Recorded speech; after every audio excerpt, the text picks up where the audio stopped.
The command has been given. The engines are started. There is an aerial view of Darlington International Raceway, and you can see very clearly that this is not an exactly shaped oval. It's more egg-shaped, Jack. Well, Bob, that's what the drivers refer to it. As you look to the upper left of your screen, that's actually turns 1 and 2, and then over in the bottom side is 3 and 4.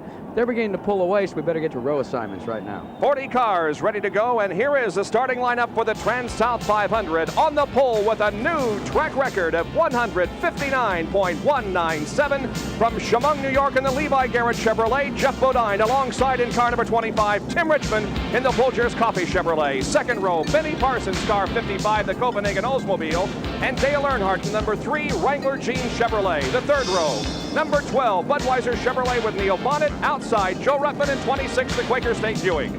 In row number 4, Sterling Marlin in the Bullseye Barbecue Sauce Chevy car number 1, and Ricky Rudd in the Motorcraft Ford car 15. In the fifth row will be Harry Gann in the Skull Bandit Chevrolet number 33, and Darrell Waltrip in the number 11 Budweiser Chevrolet. In the sixth row, car 44, the Piedmont Airlines Chevrolet with Terry Labonte, and outside will be Bobby Allison in the number 22 Miller American Buick. The seventh row, Rusty Wallace, last week's winner in the Al Ugard Pontiac car 27, and Buddy Baker in the number 88 Crisco Oldsmobile. Then in row number 8, Morgan Shepherd in car 47, the Race Hill Farms Buick, and Richard Petty in the familiar number 43 STP Pontiac. The ninth row, Jody Ridley in number 75, the Nationwide Auto Parts Pontiac, and Bobby Dillon in the Middle American Buick, car number 8. In row number 10 will be Mike Waltrip in car number 23, and Bill Parsons in 66. The 11th row for today's race will have Bill Elliott in car number 9 and Ken Schrader in number 90. The 12th row, car 28, Cale Yarborough, and 98, Ron Bouchard. In the 13th row, Rick Wilson in car number 4 and Davey Allison in car number 95. Those make up row number 13, Rick Wilson and Davey Allison. Then in the 14th row will be Kyle Petty in number 7 and H.B. Bailey in 36. After that, in row number 15, Alan Kulwicki in 35 and Trevor Boyes in number 6. The 16th row has Jimmy Means in 52 and Tommy Ellis in 18. The 17th row, Eddie Bierschwald in 94 and Ronnie Thomas in 48.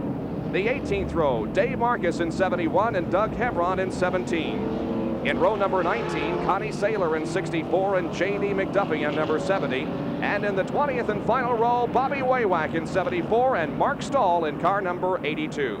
There is the front row, Jeff Bodine and Tim Richmond, and they are down the backstretch, and we should be going green next time around. And this is a tricky place for taking the green flag. You've got to be careful to get yourself into single file position by the time you dive into turn 1.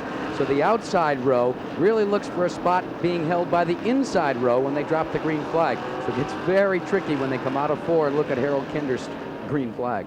Boy, you just can't pick a winner in this race. There are upwards of 20 or 25 cars and drivers very capable of winning this race. We are in Buddy Baker's car number 88, sponsored by Crisco, and we hope to have excellent shots from the interior of this car throughout the TranSouth 500 this afternoon. There is Buddy, who's lined up in 14th starting position. Alongside him, Rusty Wallace, the winner of last week's Bristol race. Here comes the field off of corner number 4. Harold Kinder waves the green flag, and we are racing at Darlington.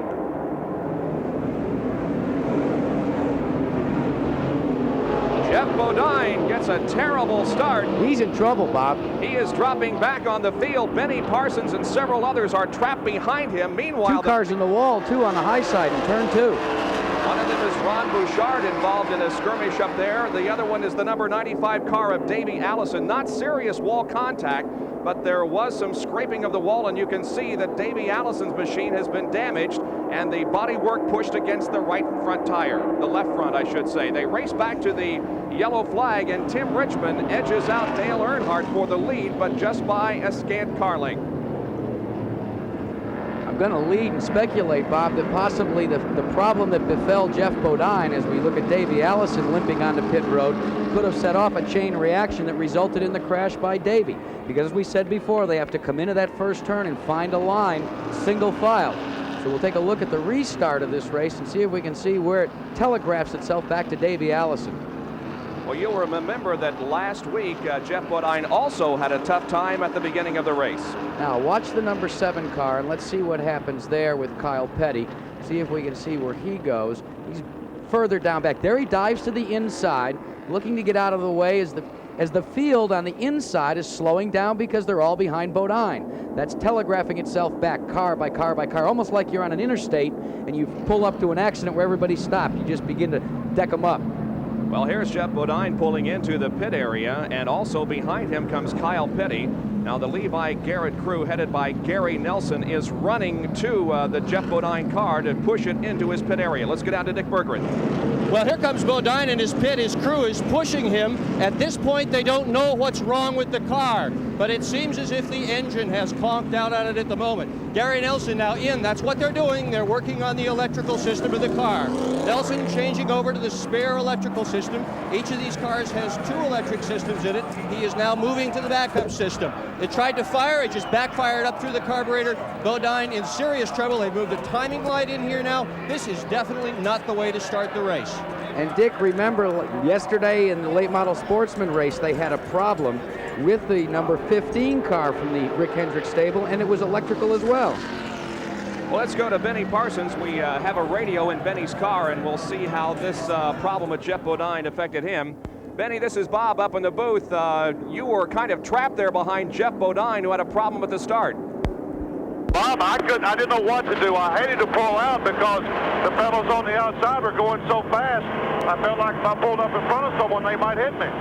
Well, Jeff is in the pits right now, and it looks like it could be a serious problem for him. Now, what do you do, having lost several positions here on the first lap? Well, yeah, I don't really know what to do right now. Just try to run as best I can and follow. There's some good guys in front of me. Just try to follow these people. If I can't pass them, go ahead and do it. Is the car running okay at this point? Seem to be fine that one lap. All right, Benny, we'll continue to be with you throughout the afternoon. Let's go down to Dick once again for this further update on Jeff Bodine. Well, Bob, they've just put a new distributor in Bodine's car, apparently going back to the old electrical system. The backup electrical system didn't do it, so the new distributor went in. Incidentally, in the last practice session yesterday afternoon, they had to change the electrical system in Tim Richmond's car when it failed as well. So here's the 2 top cars. Both have had electrical problems within the last 24 hours. Kyle Petty, by the way, has been placed at the rear of the field for jumping the start. Here we go again. The screen comes out on lap number 4, and the TranSouth 500 is underway once again. Jeff Bodine remains in the pit area while his teammate Tim Richmond leads the others through turn number 2, and now on to the backstretch. Dale Earnhardt is running second. Joe Ruttman is third, followed by Ricky Rudd, then Darrell Waltrip, and Bobby Allison, then Sterling Marlin. These front 3 cars have looked to pull away just a little bit. Richmond, though, we're going to have to watch on him. He's got to be thinking, Bob, that's what's befallen on his teammate's car.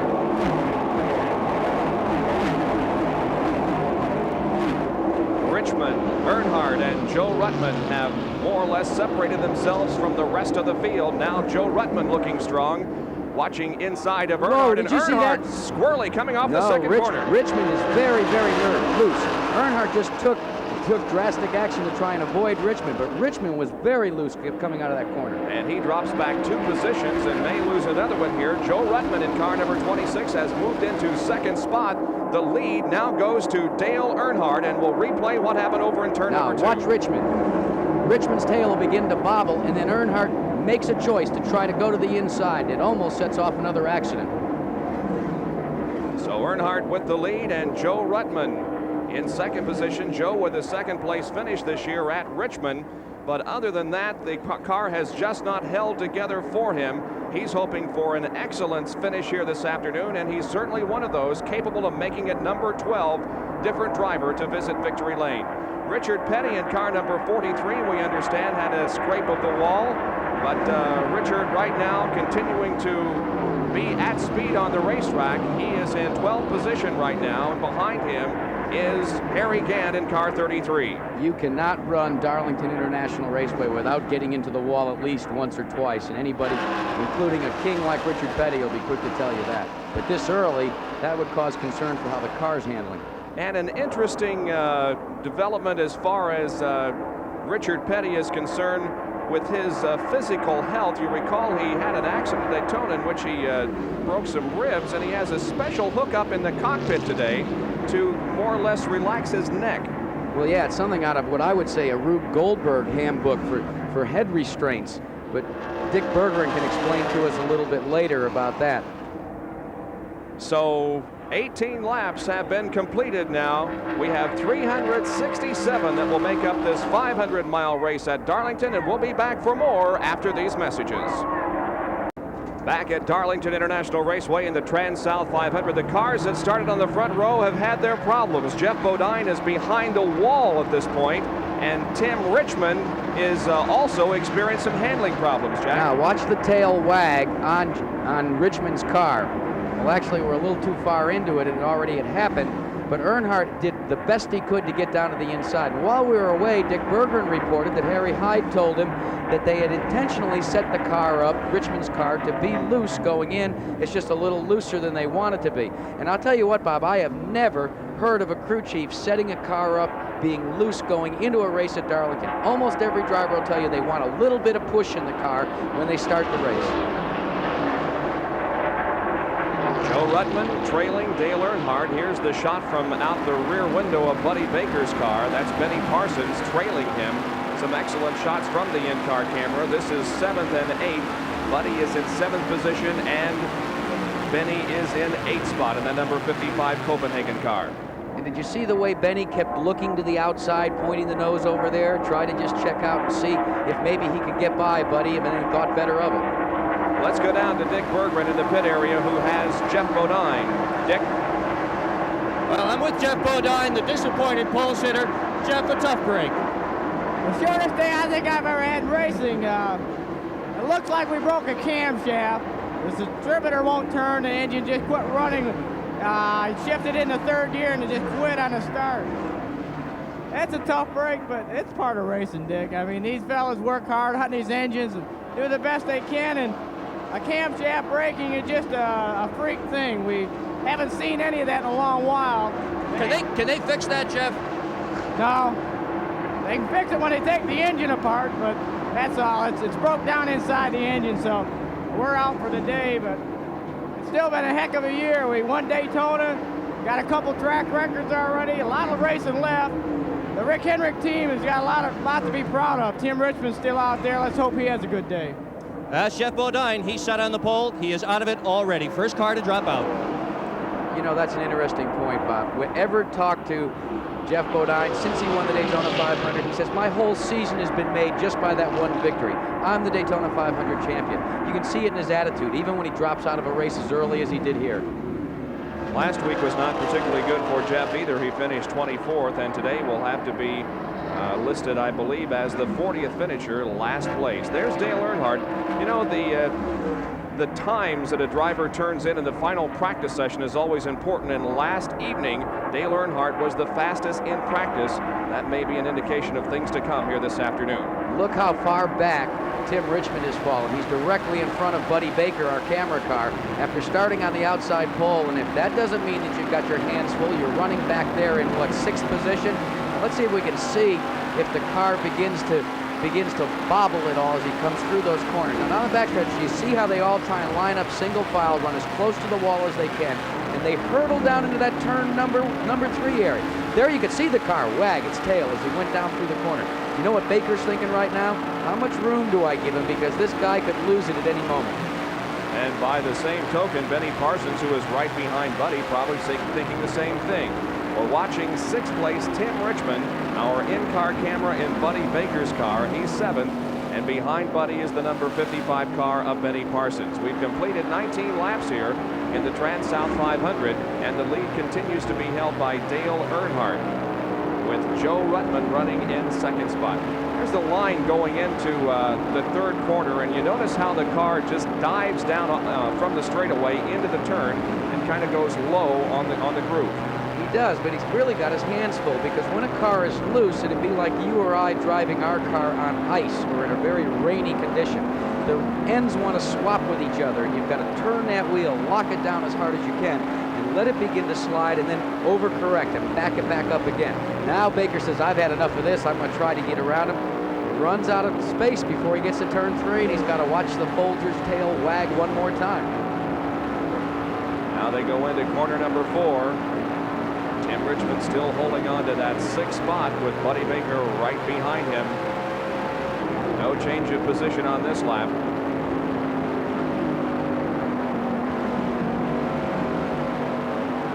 This, I'll tell you what, if you want to get a feel for what running Darlington is like, go turn the volume up on your TV right now as loud as you possibly can get it. Turn the heat up to about 90 degrees and sit in the smallest chair you've got and wrap yourself with a couple of ace bandages.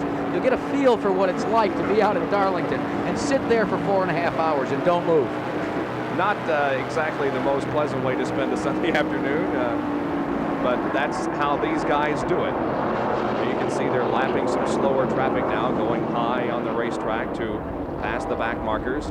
Now Buddy once again sticks his nose to the inside of Tim Richmond as they go down the backstretch. You know, that restart has been costly for Benny Parsons. You know, he said he had no place to go, and he's mired back here in the second 5, let us say. And he was running so well in practice, and now you've got to be careful. You've got to pick your spot. You can't just go pass here like you could at Atlanta or Talladega or a place like that.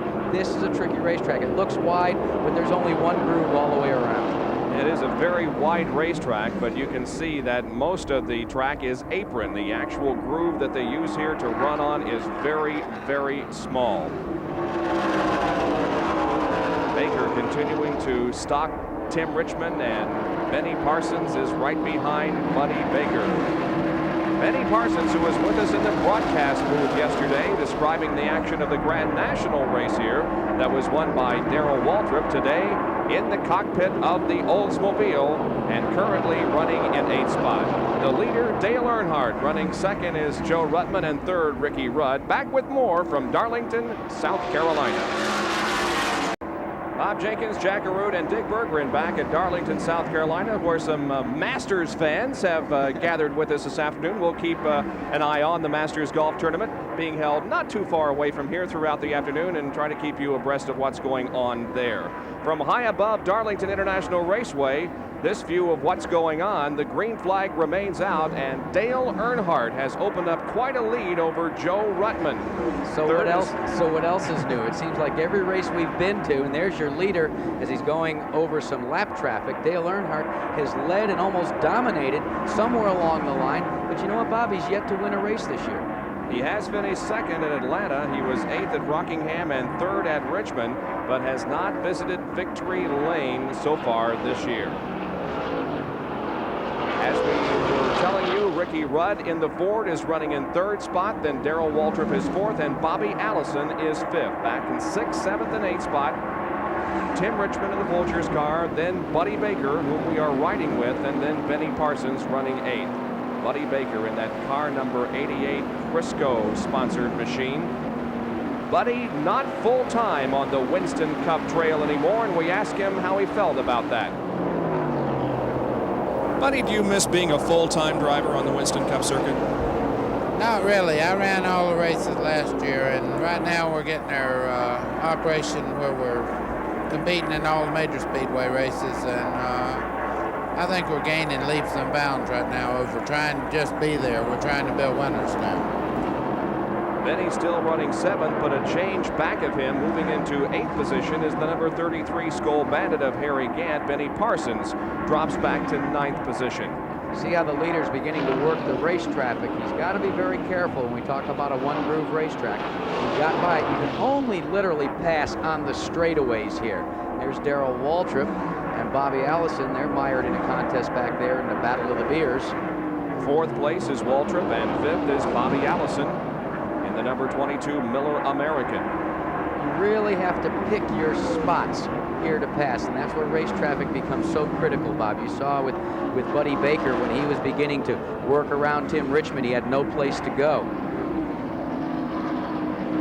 Well, if you look real closely, you can see that there might be a crack in the windshield on Bobby Allison's car, and that's a problem that plagued Tommy Houston yesterday in the Grand National event. And it's right in his field of vision. It looks like he must have dinged it somehow, because it looks definitely like a crack, like a stone or maybe a lug nut had come up and hit him right in the windshield.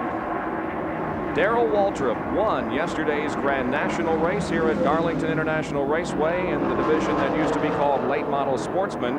And he really earned the victory, too, because he raced with and passed Dale Earnhardt in the late stages of the race, and Darrell went on to register a victory. Here we're talking about race traffic. So see, the race traffic lap car went down way low on the inside of the racetrack to let Allison and Waldron go by, allowing them not to get out of the throttle and be able to get set up properly to go into turn 1. Drafting here isn't as much of a factor as it is on some of the faster racetracks, as we will see at Talladega, for instance, in the first weekend of May when we visit there. But you do pick up a bit of a draft here at Darlington. Oh, yes, you do. And while it may be marginal as compared to a Daytona or Talladega, you can use it, and you should use it to your advantage, especially when you're trying to chase down the lead car that begins to pull away on you. You can use it by getting behind those lap cars and trying to catch some air.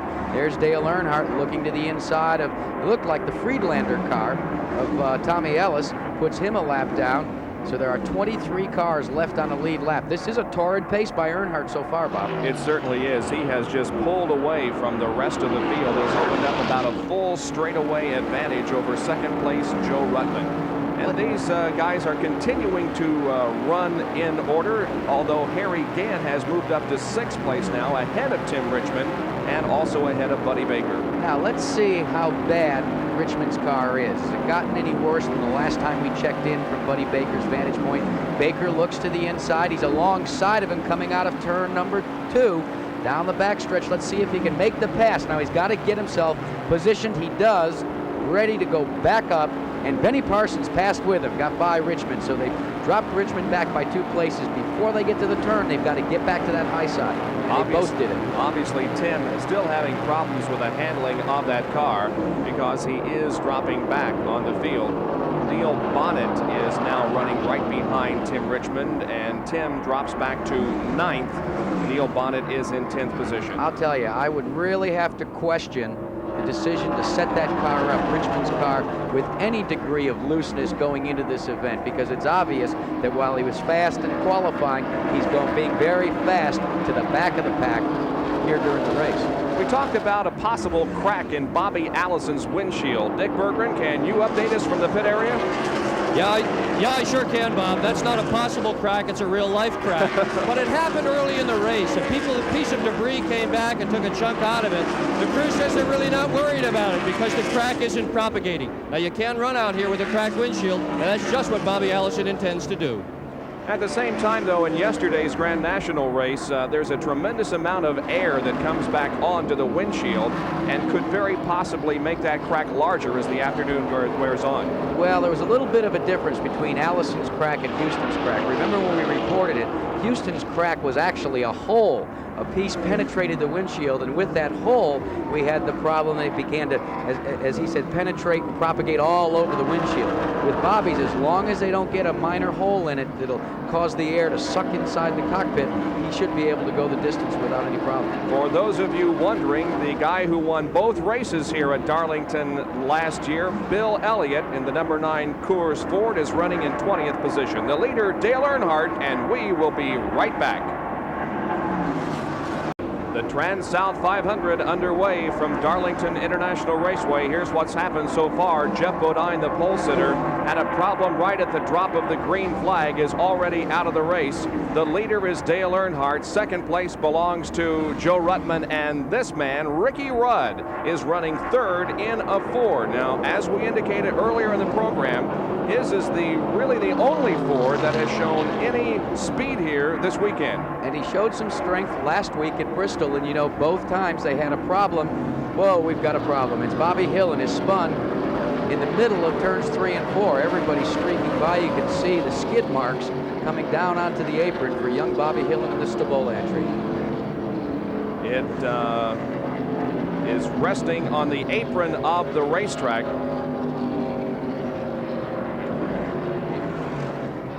So the yellow comes out for the second time this afternoon.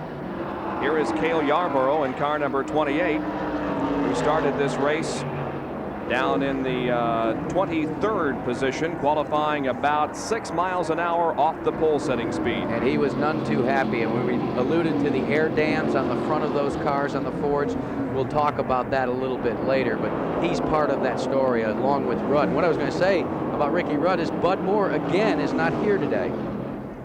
He is suffering from viral hepatitis and has missed the last two Winston Cup races, and we certainly hope he'll be back very, very shortly. Dick Berggren in the pit area. And Dick Berggren is in the pit area. The leader, Dale Earnhardt. They're going to take on at least outside tires, take on a load of fuel. This is a perfectly routine pit stop here. Since it's under the yellow flag, there's no tremendous rush. He would like to beat some of his competitors out. It's going to be a 4-tire change. They've got the right side changed now. Going to do the inside. Most everybody up and down pit road has adopted the same strategy. 4-tire changes are legal this year. Everybody is going to take advantage of it wherever possible, and there goes Earnhardt. Just before the yellow came out, Dale Earnhardt had lapped Bill Elliott and Richard Petty. Let's take a look at Buddy Baker. Now Baker's right there waiting for his crew to get done. They've changed the tires. Benny's away. You see Ricky Rudd pulled away. Look at the windshield, Bob, on that car. Now he's just come in for service, and you can see how streaked it is anyways. They've dropped the jack. Now let's see how quick he comes up through the gearbox here. He's going down the straightaway, pulled into second, and there's Cale Yarborough, and he's on the back stretch, and good. Bobby Hillin is out of the car. Bobby has run into a problem for the second week in a row. You'll recall last week he was involved in a nasty 3-car accident at Bristol International Raceway, in which he got his bell rung pretty good, and he spins out of today's race also here at Darlington. We've talked about the rule changes and how they're affecting the cars. Let's get more on that now to going to Jackaroo. Last year, many people said that the Fords had the unfair advantage, but what a difference a year makes. Now, there's been 3 new rules changes in just the last couple of weeks. The first one, well, all the cars are allowed to go back to 1984 size throttle bores. So that's helped the Fords and the General Motors products. The second rule is all cars now use the same size spoiler. So again, that's a toss-up. But here is the third rule, and here's the rub.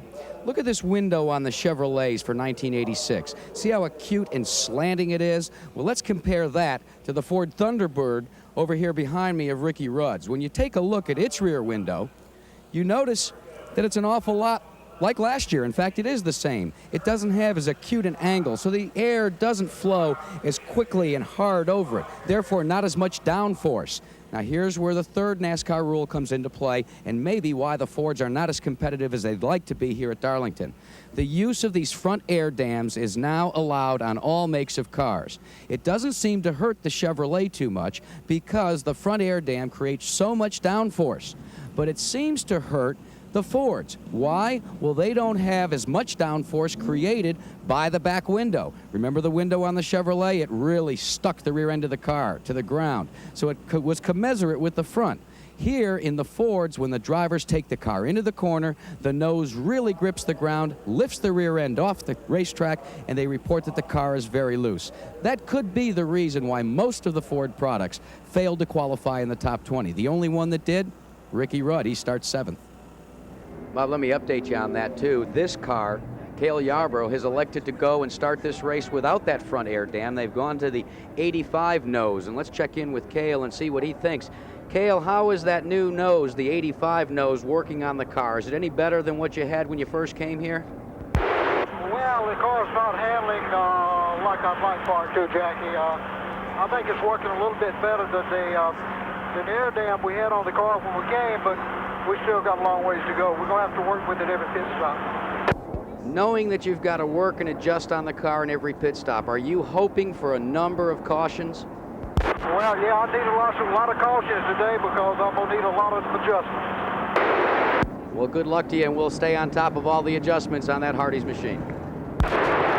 Right now, Cale Yarborough runs in 11th position. Here's how they're running. Dale Earnhardt is back in the lead. For a moment there, Dave Marcus was, but now Earnhardt goes back into the top spot. Ricky Rudd second, Joe Ruttman is third, then Darrell Waltrip, followed by Bobby Allison and Harry Gant. Back with more from the TranSouth 500 at Darlington after these messages.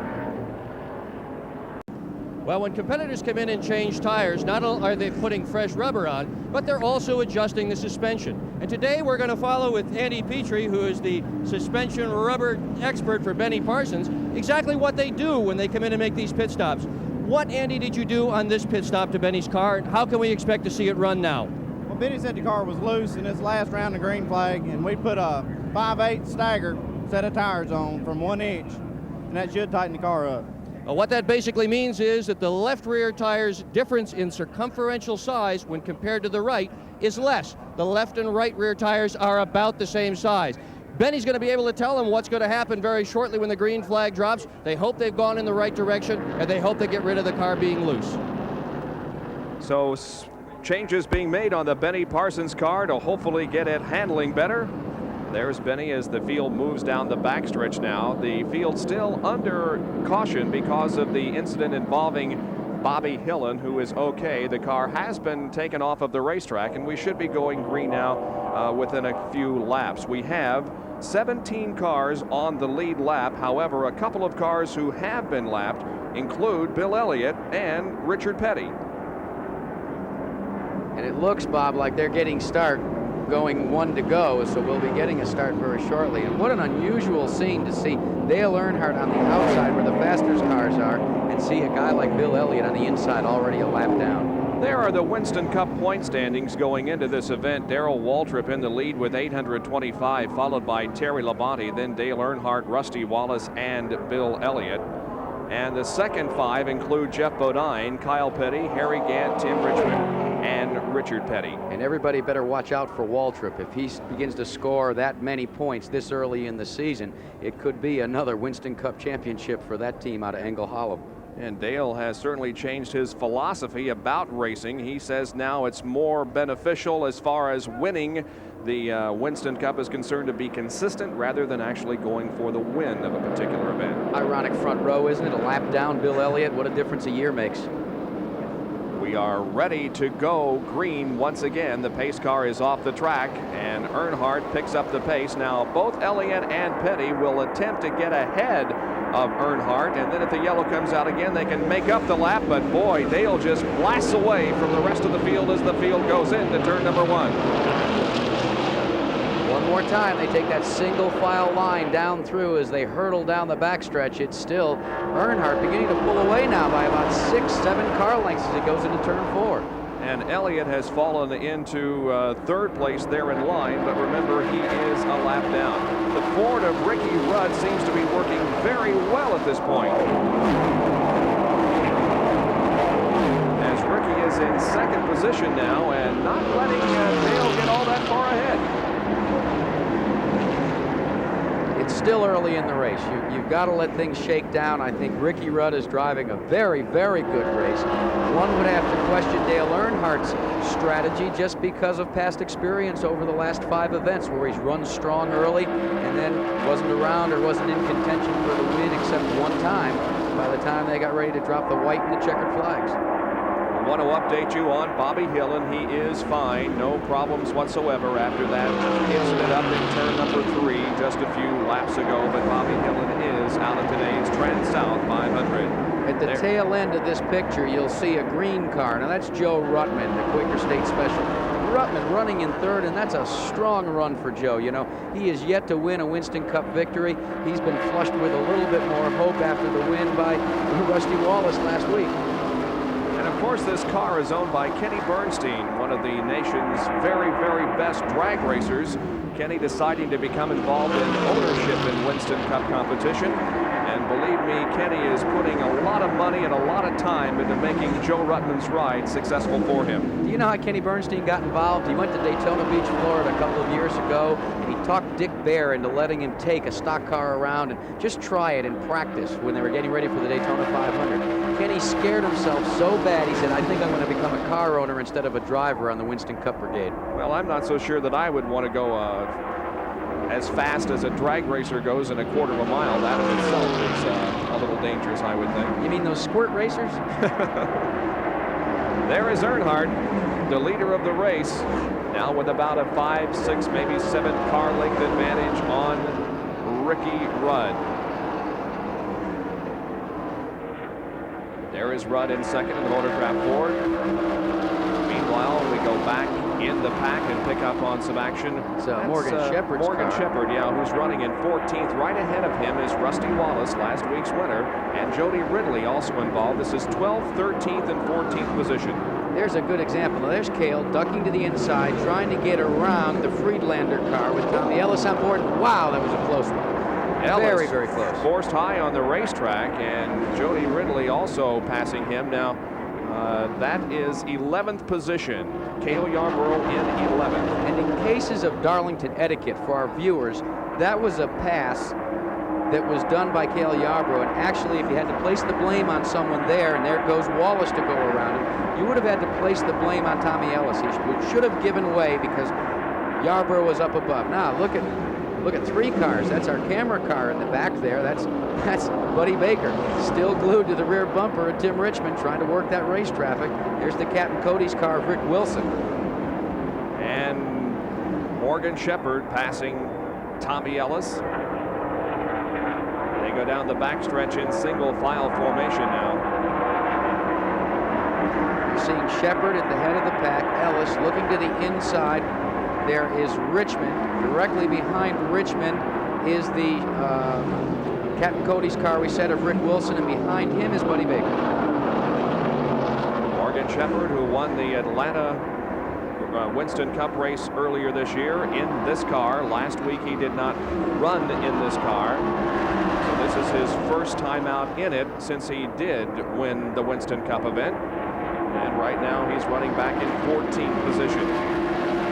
There is Tommy Ellis in the number 18 Friedlander car.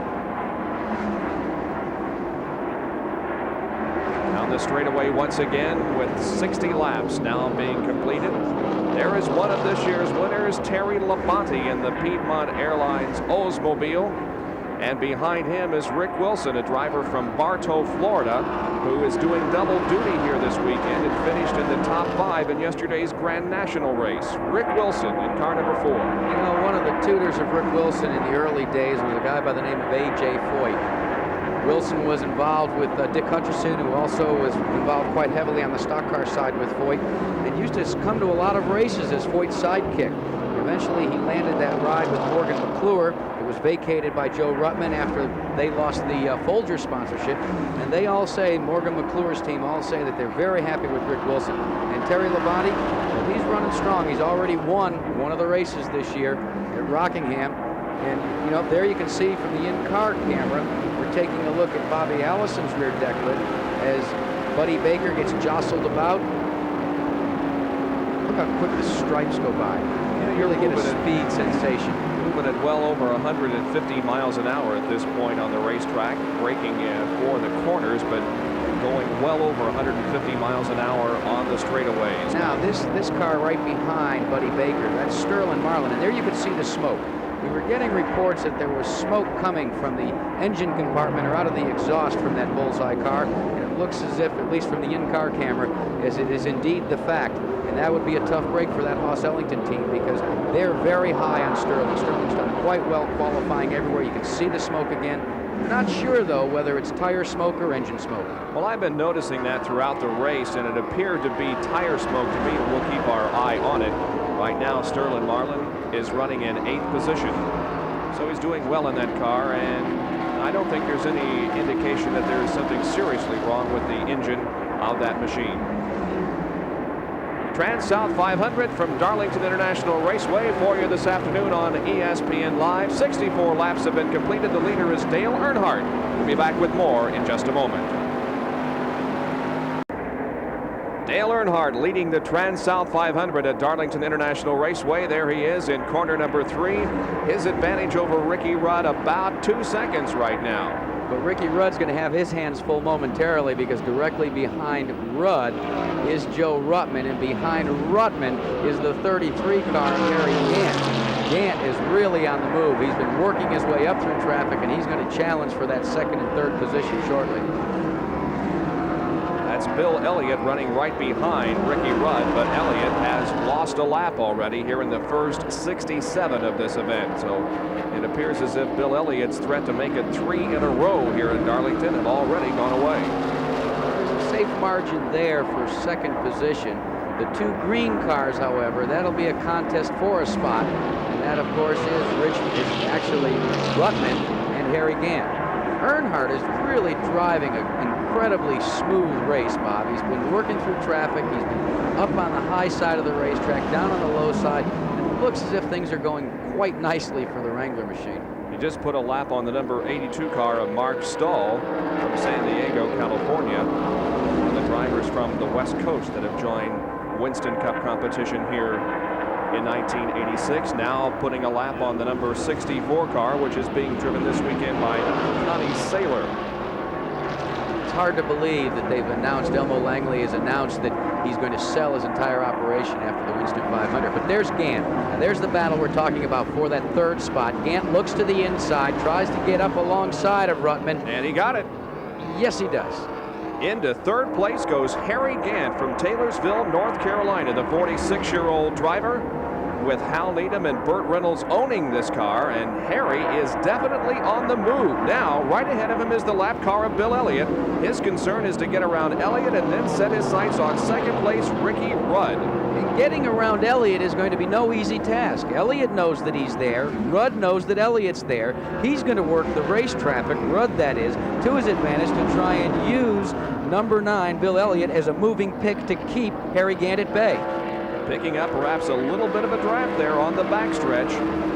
And number 33 Skoll Bandit Chevrolet. Crew chief on this car is Travis Carter. Right now, Harry is 8th in the point standings with a couple of top 10 finishes this year. His best is 2nd at the Rockingham 500. Bob, watch as they come down out of turn 2 and go down the backstretch. They'll begin to close up. You were asking before about how useful the draft was. Well, that's where it's useful. You pick up that air, you try to use it to your advantage. Gant looked to the inside, saw he wasn't going to have enough time, and what separates them so much as they go into the corners is just how hard on the binders do you get. All right, we talked about the rule changes and the fact that that rear spoiler is now higher than it was allowed to be earlier. Now, and there goes Elliott. What's Elliott up to? He's going to try and pick back the spot and maybe work back up. Went to the inside. Rudd just hanging in there on the high side. The track narrows out of 2. Elliott gives way and Rudd holds up. Fords racing against each other here, not for position, but Bill Elliott trying to get his lap back. Now, does the larger rear spoiler have an effect on drafting? Yes, it does. It should aid the drafting process. Oh, they touch in turn number 4. That was Harry Gant, who was trying to go to the inside of Bill Elliott, and they touched as they came out of 4, and boy, it was a miracle that somebody didn't lose control. He was loose in the middle of the turn, tried to gather it in. That's why Harry Gant went down to the inside. Now he's checking everything over before he goes back to full throttle racing, because that was scary. He traded some paint and some sheet metal with a lapped car.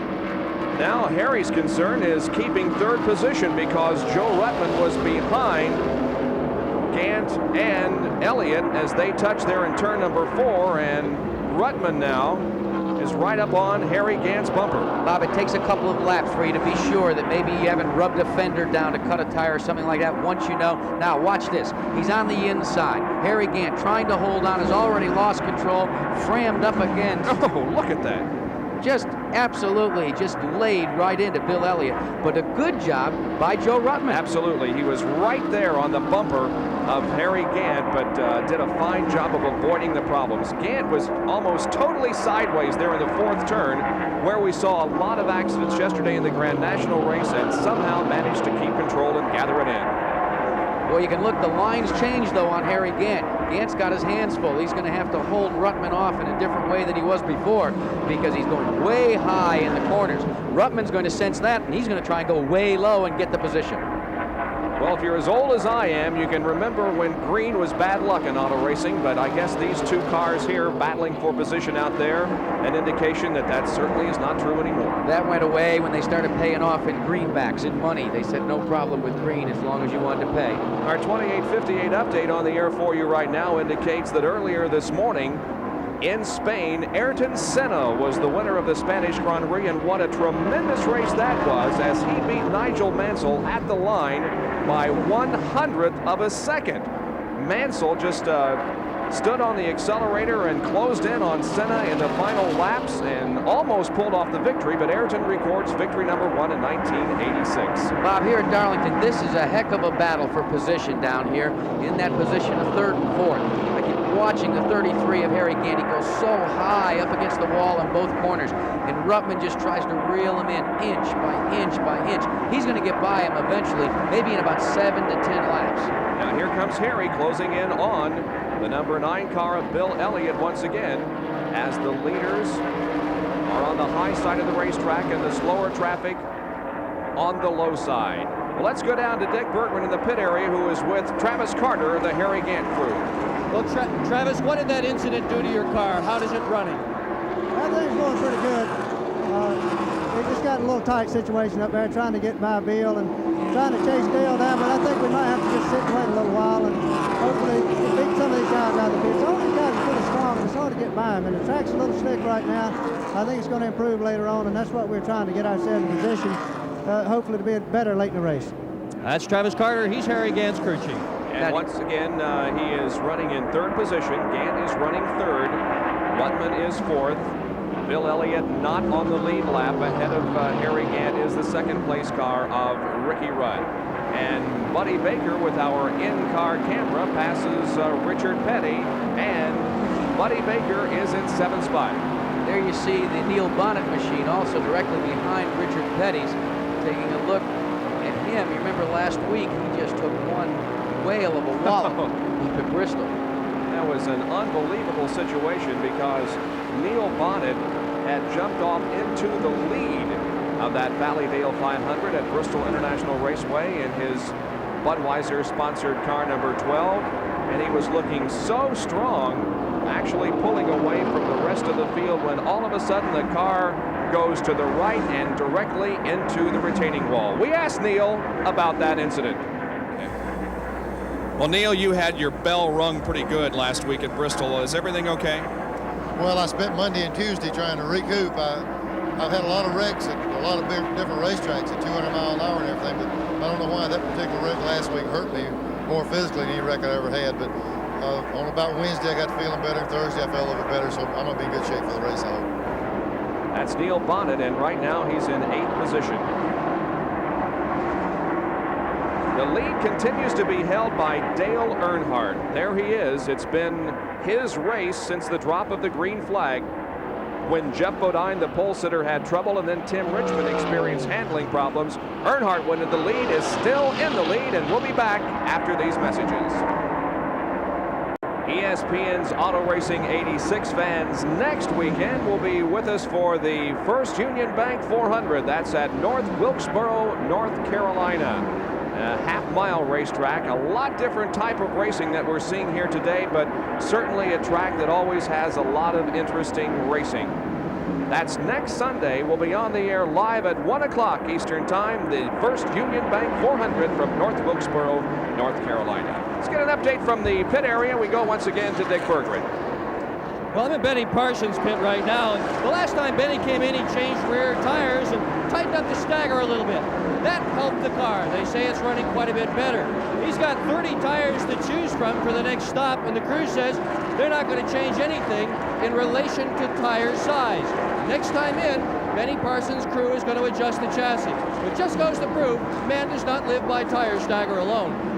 Benny started 3rd and is in 9th position. There's Dale Earnhardt, a little bit of a wiggle out of that car in the 2nd corner, and we've seen very little of that in the first 88 laps of this race because that car appears to be handling so well. We were remarking at how well it looked. It was reminiscent of the fine run both in the spring and again at the end of the summer here at Darlington by $1 Million Bill, and it just looked the same, like the car was running on rails without any problems. But it's still early at the place they call the track too tough to tame. I've seen races here, Bob, where the drivers have gone out and have led all the way to the last 15 or 20 laps and then have the car crash and have them not finish. And it's just, this is too early to even be able to speculate as to who's going to be a victor. Earnhardt, I'm sure, would like to be. One of 2 races we'll be televising for you from Darlington International Raceway on Labor Day weekend. Of course, the Southern 500 will be live here on ESPN. And remember, the Achilles heel for Dale Earnhardt this year has been the last 3 laps at any event. He's had so many problems, so we're just going to have to just see if he's still there at the end. Look at this inside the car. It's like actually Neil Bonnet has gotten around Buddy Baker. He has indeed, so that makes Neil Bonnet up into 7th now, and Buddy Baker back to 8th position. Baker likes to point his nose down low a little bit as he goes into the corner there.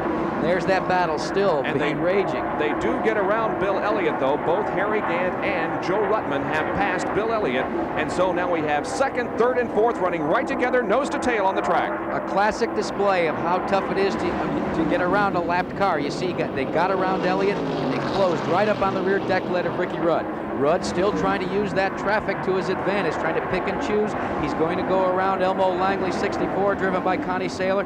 Tries to hold them all up down the backstretch. Harry Gant's right there, looking for the spot. And you know Joe Ruttman cannot be passed over because he is running a sensational race. Let's watch Harry Gant now to the inside of Rudd. Harry Gant moves into second position in turn number 4. And did you see how he sawed the wheel? He had it cocked all the way down, and here comes Ruttman now. Ruttman to the inside, almost Rudd covers touching. the spot. Rudd covered the spot, said, no way, one green car, a lap. I'm not going to let you get by too. Let's see what Ruttman does on this lap, though, if he'll be able to pass Ricky Rudd and move into third. It's a good battle for third position. Ruttman does go low at the end of the backstretch. He'll try to take the spot in turn 3, can't do it. It was obvious.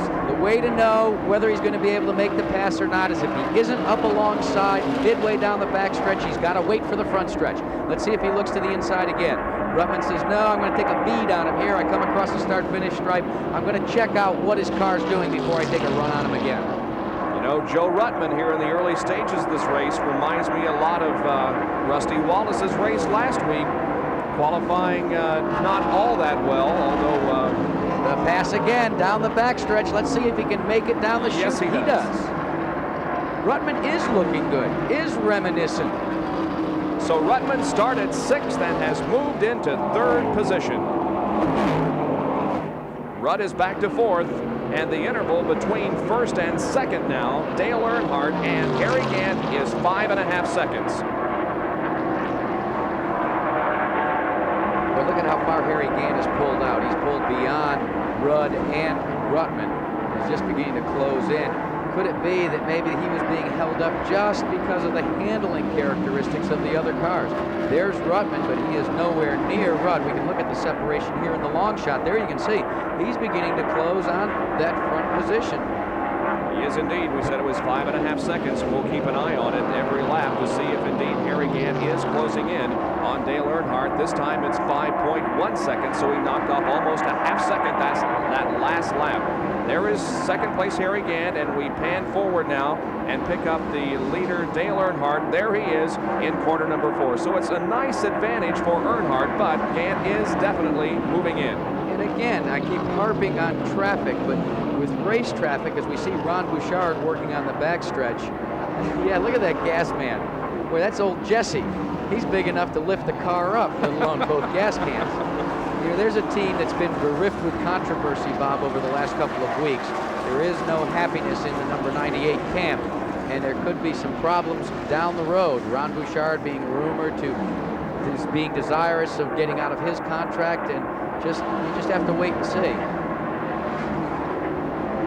Now the interval is down to less than 5 seconds on the racetrack. It's 4.8 seconds, the lead that Earnhardt has over Harry Gant. It is down to 4.5 seconds. The fastest car on the racetrack is Harry Gant's. And the key is, directly in front of Earnhardt are some 15, 16 cars, lap traffic. Look at stuff on... Yeah, there's some distortion, something on the front end of that Jody Ridley car, number 75. Could be some 100-mile-an-hour duct tape that isn't quite up to Darlington standards, beginning to peel away.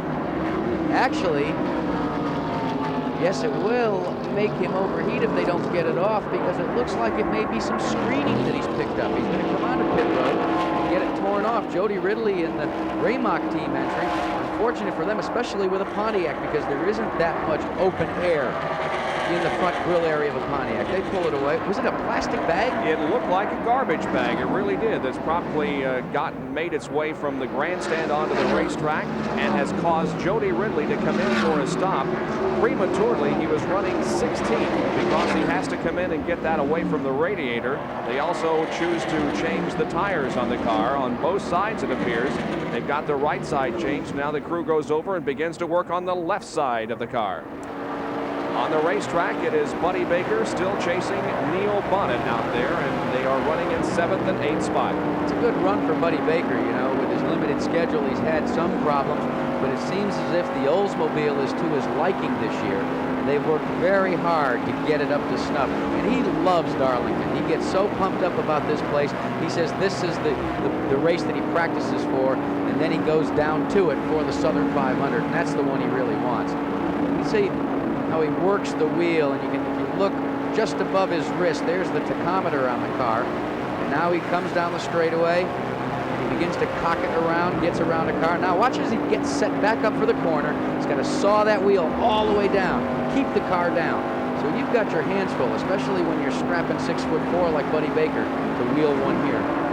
This is only his third race in 1986. He finished 26th at Daytona and 15th at Atlanta. And Buddy Baker running currently in the top 10 here at Darlington.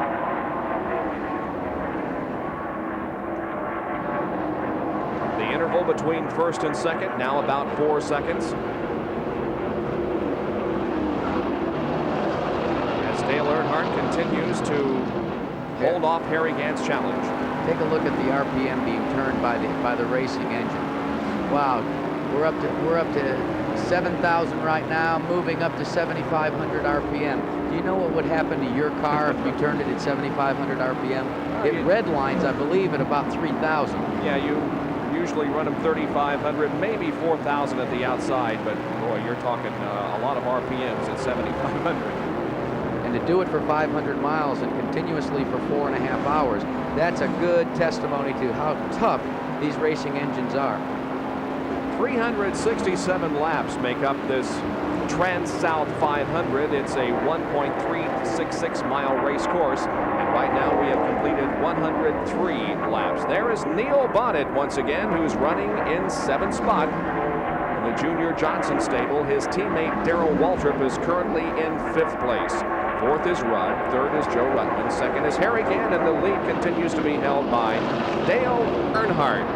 So we'll be back with more of our live coverage on this beautiful Sunday afternoon in Darlington, South Carolina after this. Well, here's the real reason Jody Ridley had to make that pit stop. These holes are supposed to be round, and that's what the lug bolts and lug nuts go through. The left rear wheel on Jody Ridley's car was working loose. This thing was about ready to take a trip down the speedway and come off. That's why he had to make his pit stop. But while he was in, they got the garbage bag or whatever it was off the front of the car. Now Jody is back up to speed out there on the racetrack behind Morgan Shepherd. Now, the leader, Dale Earnhardt, has passed Dave Marcus and now is about to lap Rusty Wallace, last week's winner at Bristol. There are currently 16 cars on the lead lap, and he is about to, as a matter of fact, does lap Rusty Wallace, and so Wallace goes a lap down. Earnhardt is just running so smoothly. Watch as he works through the corners. You don't see any bobbles. You don't see him having to really hammer at the wheel. He makes one quick cut with the wheel coming out of turn 4. He picks up a nice straight line beneath the start-finish line and gets himself set up for turns 1 and 2. He's got the car set up almost perfectly, at least for this point in the race. And Earnhardt is showing it by the amount of separation he's got over 2nd place, Harry Gant. In last year's TranSouth 500 here in Darlington, Dale led 130 of the first 200 laps before mechanical problems hit him. And here in the Southern 500 last year, he was dominating the race until the engine quit on him. Now, let's run down the standings here. The leader is Earnhardt, 2nd is Gant, 3rd is Joe Ruttman, 4th Ricky Rudd, 5th is Darrell Waltrip. In 6th position is Bobby Allison, 7th is Neil Bonnet, 8th is Buddy Baker, 9th Benny Parsons, and 10th is Sterling Marlin. Running in 11th position is Morgan Shepherd, 12th is Cale Yarborough, 13th position is Tim Richmond, 14th is Terry Labonte, and then a lap down in 15th position is Rusty Wallace. Cars out of the race at this point include Jeff Bodine, who had trouble at the very drop of the green flag, also out of competition. Bobby Hillin Jr., the number 95 car of Davey Allison, has retired, and so has Ronnie Thomas. And Joe Ruttman, our 3rd place car, into the pits for a stop. Looks like they're going to go to right side rubber, take on fuel.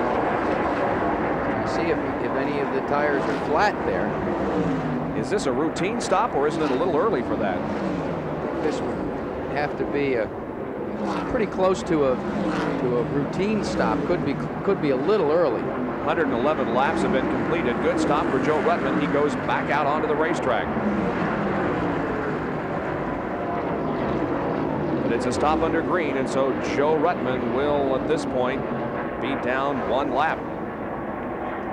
There's the leader, Dale Earnhardt, at the end of the backstretch. Still continuing to lead this TranSouth 500. Dale Earnhardt has led 92 of the first 112 laps. Bob, we should figure that within the next 10 to 12 laps, we'll see all of the top runners beginning to pit. Well, let's find out if it was a routine stop for Joe Ruttman. Dick, what's the story down there? Well, Bob, what they basically said is they're running low on fuel. It's a bit early to be running low on fuel, but in fact, they believe that was what their problem was. So they came in and put some gas in it and went back out again. Right. So that is the story. It was a routine stop for fuel only. No problem as far as the engine is concerned or anything else. They just simply were running low on fuel. Here comes Kyle Petty. This is a good indication, though, that pit stops will be coming up shortly because the Fords usually pit 5 to 7 laps earlier. Both Fords are on pit road. Kyle Petty and Ricky Rudd, as you see, they're in for their regularly scheduled pit stops.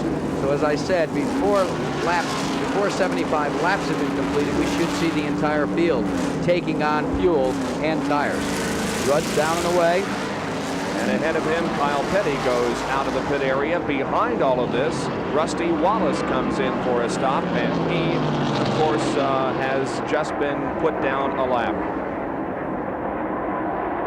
There is Rusty Wallace's Alugard Pontiac, stopping in his assigned pit area, and rubber being changed on the right side of the car. Now here is where you begin to hold your breath if you're out there, because you're hoping for a caution which would give you the advantage over other people.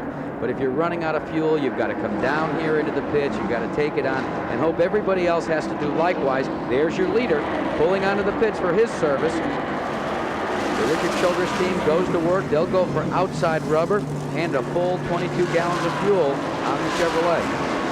Just ahead of him, Tim Richmond in the lower right corner of your screen is also in for some work. There goes Richmond, and right behind him is Dale Earnhardt. There is Harry Gant, and Gant is staying out there on the racetrack, completing another lap, making it 116 laps.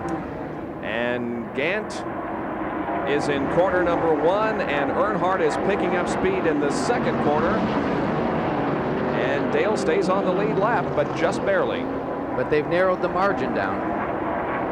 Narrowed it down considerably, but that was good work by the Richard Childress crew because it was a fast pit stop, and it paid dividends. He was the only one of the top guys not to go a lap down. Richard Petty comes in for a pit stop in the STG Pontiac. We're going to work on that car. Everybody with an assigned job during pit stops. And you can see one of the crew members going inside the car to make a chassis adjustment. Here's Dick again. Well, Dale Earnhardt sure made a fast pit stop, but he didn't quite get a full load of fuel. So, if they keep running on the green flag, Earnhardt's going to have to be one of the first ones in. He just took off before the fuel tank was full. Well, that's an interesting development. So, Earnhardt may be in before anybody else to get more fuel. There's Bill Elliott, pulling back out on the racetrack, having made his second pit stop of the afternoon. Coors Melling Ford gaining speed, entering the track in corner number 1. That could really create some problems later down the line, Bob, if he didn't take on a full 22 gallons of fuel and this thing continues to run without any really sizable caution flags. He's going to have to come in earlier than everybody else, and that's going to cost him dearly. Morgan Shepherd, the winner in Atlanta, brings his Buick, a service by the Race Hill Farms team headed by Jack Beebe and Jake Elder. And they do say that the reason they changed the tires is it takes just as long to fill it with 22 gallons of fuel as it does to change outside or inside tires. So they just accomplish both under green flag conditions without losing time. Harry Gant is the leader of this race. He has not made a pit stop. And we're watching to see if he chooses to come in this time. No, he stays out there. And neither has Darrell Waltrip, Neil Bonnet, Buddy Baker, or Benny Parsons been in for their second stops. Now, Harry Gant is one of the drivers that runs with that fuel flow meter. We've done a track fact on it before, which literally will tell you just how many gallons of fuel you have left. So that's aiding Harry Gant right now as he waits for a caution flag. Darrell Waltrip is coming in for a pit stop. His pit is the very last one toward turn number 1, so he has the entire length of the pit area to go before he comes upon his pit, and there it is. Buddy Baker is also in for a pit stop. We'll watch the Junior Johnson crew working, though, on the Darrell Waltrip car here. The rubber is changed on the right side, and the fuel in, and away goes Darrell Waltrip. 13.3, a very good stop for Darrell Waltrip. They didn't, by my count, make any sort of chassis adjustment, so that could portray how well the car is going, at least at this point in time. Buddy Baker pulling back out onto the racetrack after having made a stop. Now here comes Benny Parsons in. Benny was running 9th prior to this pit stop. We have still not seen the leader, Harry Gant, working his way toward the pit area. And the only other car in the top 10 besides Gant that has not made a stop here in the race is Neil Bonnet. Good time, 14.6 pit time for the Copenhagen team. And you know what was interesting there is they made no chassis adjustments, so that stagger going down to 5/8 on the last stop must have helped him. Cale Yarborough is in. Now pits here on both the front stretch and the back stretch, and Cale Yarborough's pit is on the back stretch.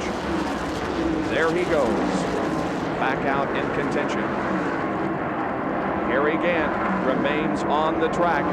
He is at the end of the backstretch. Let's see what happens here. He is getting excellent fuel mileage in this car. He's in turn number 3 now. We'll see if he takes the low road and comes in for a stop. He certainly does not. We'll choose instead to lap Tommy Ellis once again. Here is Neil Bonnet now in for the second stop, and now Gant is the only one in the top 10 who has not made a stop, but we anticipate Harry Gant stop next lap. A little unusual there. You see the man cleaning the windshield. That was Junior Johnson, usually over there with the Darrell Waltrip team, but been pressed into service by Tim Brewer and Doug Reichert to take care of Neil's windshield. Harry Gant is dropping low on the racetrack, and turn number 4 is now down on the apron of the track as Neil Bonnet pulls out. Harry Gant comes in. The leader is in for his second pit stop of the afternoon. Let's go to Dick Berggren. Now here comes Harry Gant down pit road. They've been ready for him for 8 or 10 laps. The windshield on Gant's car is really streaked, and they go to work on it. Now, a couple of laps ago, Gant's crew thought they were really going to get a break. Hebron's car came down the front straightaway with smoke coming out of the exhaust, and they tried to tell the NASCAR officials, hey, let's get a caution flag. They didn't get it, and instead he made a 15.3 pit stop just now under the green. All right, we'll see how things shake out now here as Harry builds back up some speed and goes back out onto the racetrack. The lead is now being held by Dale Earnhardt once again. Dale is in the middle of the backstretch, while Harry Gant is now in the middle of the backstretch, so about a quarter of a lap, or rather quarter of a straightaway ahead at this point. So the second round of pit stops has been completed, and the TranSouth 500 has completed 126 laps with Dale Earnhardt back in the lead, and we'll be right back. At the TranSouth 500 in Darlington, South Carolina, with 130 laps completed, Dale Earnhardt is the leader. Harry Gant is second, Joe Ruttman third, Ricky Rudd is fourth, and Darrell Waltrip running in fifth position. We have 12 cars that are currently on the lead lap. Sixth is Bobby Allison, seventh is Sterling Marlin, eighth is Benny Parsons, ninth Buddy Baker, 10th is Neil Bonnet, 11th is the number 25 car of Tim Richmond, and then in 12th position is Morgan Shepherd. And right ahead of Morgan Shepherd, there is Morgan moving to the inside right now at the end of the straightaway, the front straightaway, and Dale Earnhardt is running right behind Morgan, so Morgan is in the chance of being lapped at the moment for 12th position. And running together on the racetrack is Bobby Allison and also Benny Parsons. And this is the race for 6th, 7th, and 8th position. And also Sterling Marlin there in car number 1 is battling for position. 3 cars in a race for the spot here. Looks like Marlin wanted to follow Bobby Allison along the high side and then thought better of it. Benny Parsons stayed in his groove like he should as he maintained his line going into the corner. Now Benny's going to look to the inside of Bobby, see if he can get it. Looks like the cars actually wobble or wiggle a little bit as they come out of the corner. But it is the suspension taking a set as it comes out of the corner and getting ready for the run down the backstretch. Benny tried the high side one more time, took a look up there, but Bobby covered the spot. Does he do it this time? 6th, 7th, and 8th going at it here. Benny to the inside of Bobby Allison at the end of the front stretch. The cars side by side. They go into turn 1 side by side, and Benny has the line. He goes into 6th spot. A nice move there by Benny. And a nice move by Bobby, too. Bobby knows what the etiquette is. He said he was up alongside my doorpost. It's his position. He backed out, allowed Benny the free line going into turn 1. Now we'll see if Sterling Marlin can talk Bobby into doing the same thing for him. There is Sterling Marlin in car number 1, the Bullseye Barbecue Sauce Chevrolet. Started this race in 7th spot. Marlin looks inside on the main straightaway as they cross the stripe. No move by Marlin. Well, he had a good teacher, but he may need a little bit more remedial work before he tries it himself. Bobby Allison from Hueytown, Alabama, driving for the Stavola brothers this year in that Miller American number 22. I think people ought to call him the new Bobby Allison. His enthusiasm for Winston Cup racing has been renewed. He's just so much fun to be around. Let's take a look at Sterling Marlin, see if he's going to get by Bobby. Marlin pulls alongside, but he's not up far enough, and it's still Bobby's position. Not quite enough. Had he been just a few more feet further down the racetrack, he might have been able to take this spot away from Bobby Allison, but not this time. The measurement is if you can put your windshield post up parallel to that of the car you're going to pass, then the car being passed backs off and gives you the spot.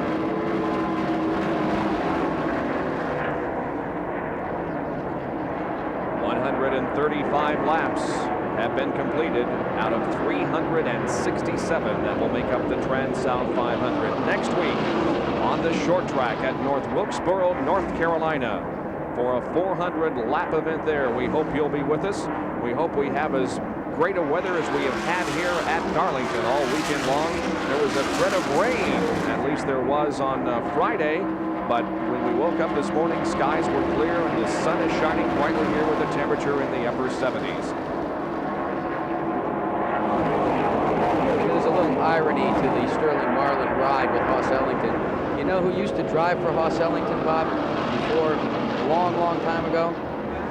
Sterling's father, Cuckoo, drove for Hoss Ellington, so a second-generation driver still with the same guy. Buddy Baker continues to carry our in-car camera. He's in 9th position at the moment. Right ahead of him is Sterling Marlin in car number 1, and also Bobby Allison. Behind him is the leader of the race, Dale Earnhardt, and also Neil Bonnet.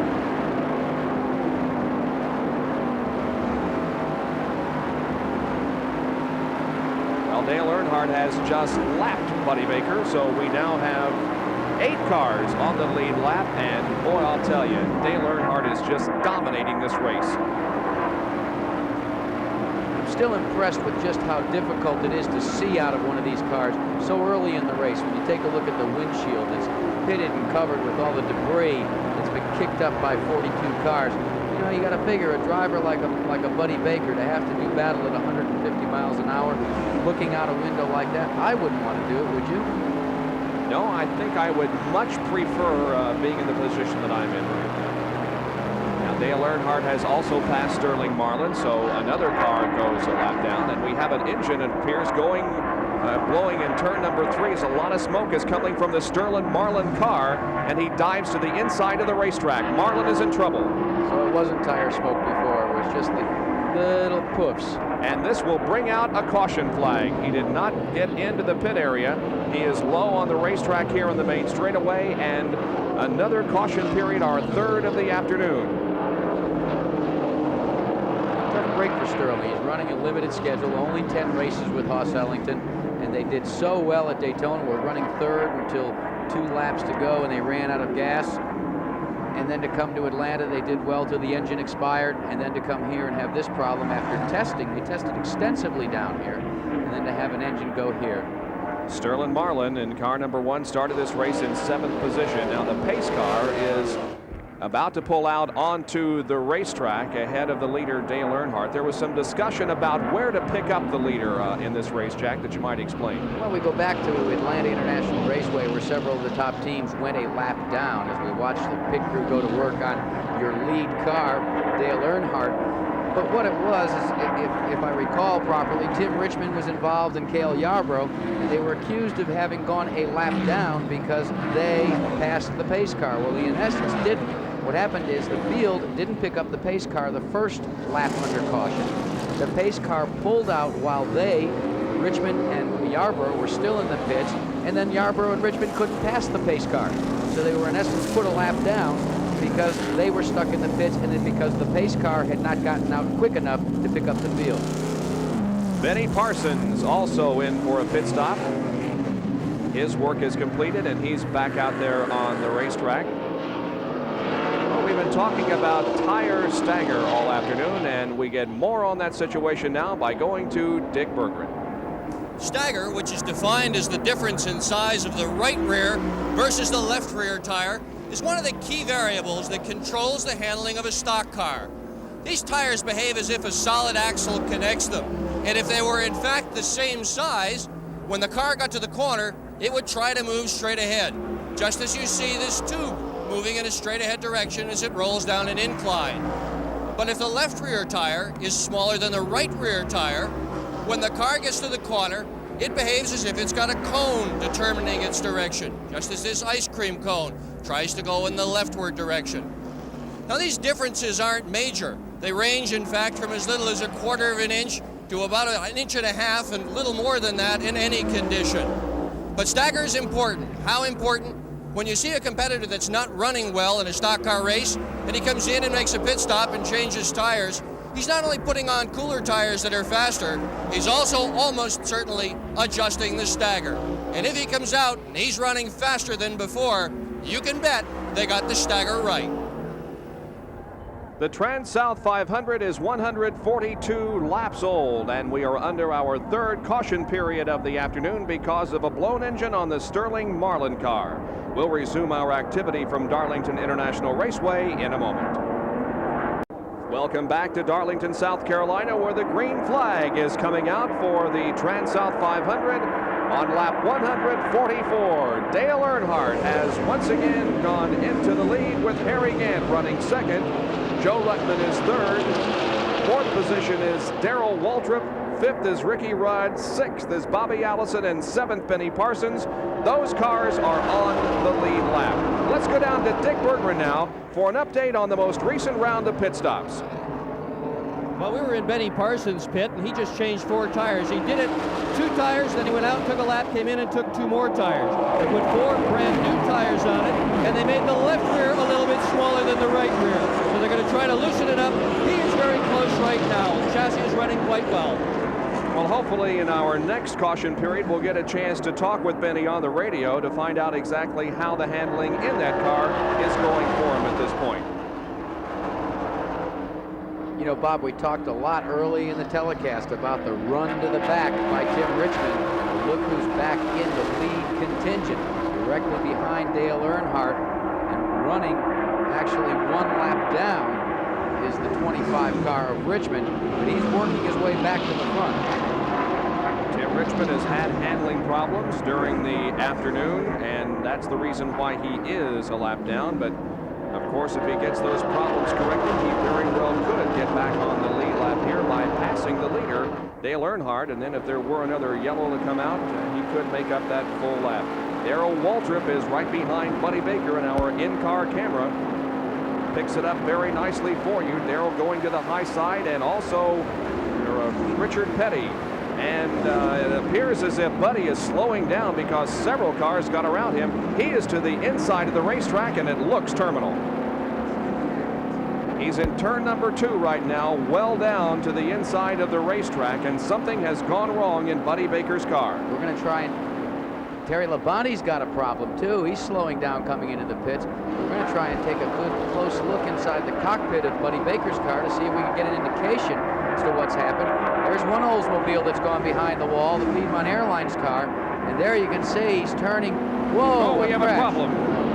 Coming off of corner number 4, it is Phil Parsons into the inside wall.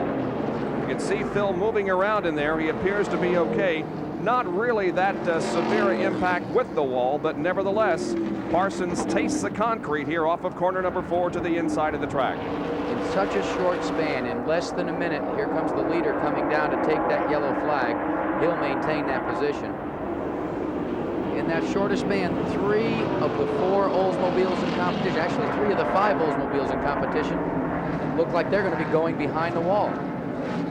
Body work back on the left front tire of that Phil Parsons car, and he'll be coming in and repairs will be made to it, but I don't think that repairs can be made to the Terry Labonte car and the Buddy Baker car. We'll replay what happened up in turn number 4 with Phil Parsons.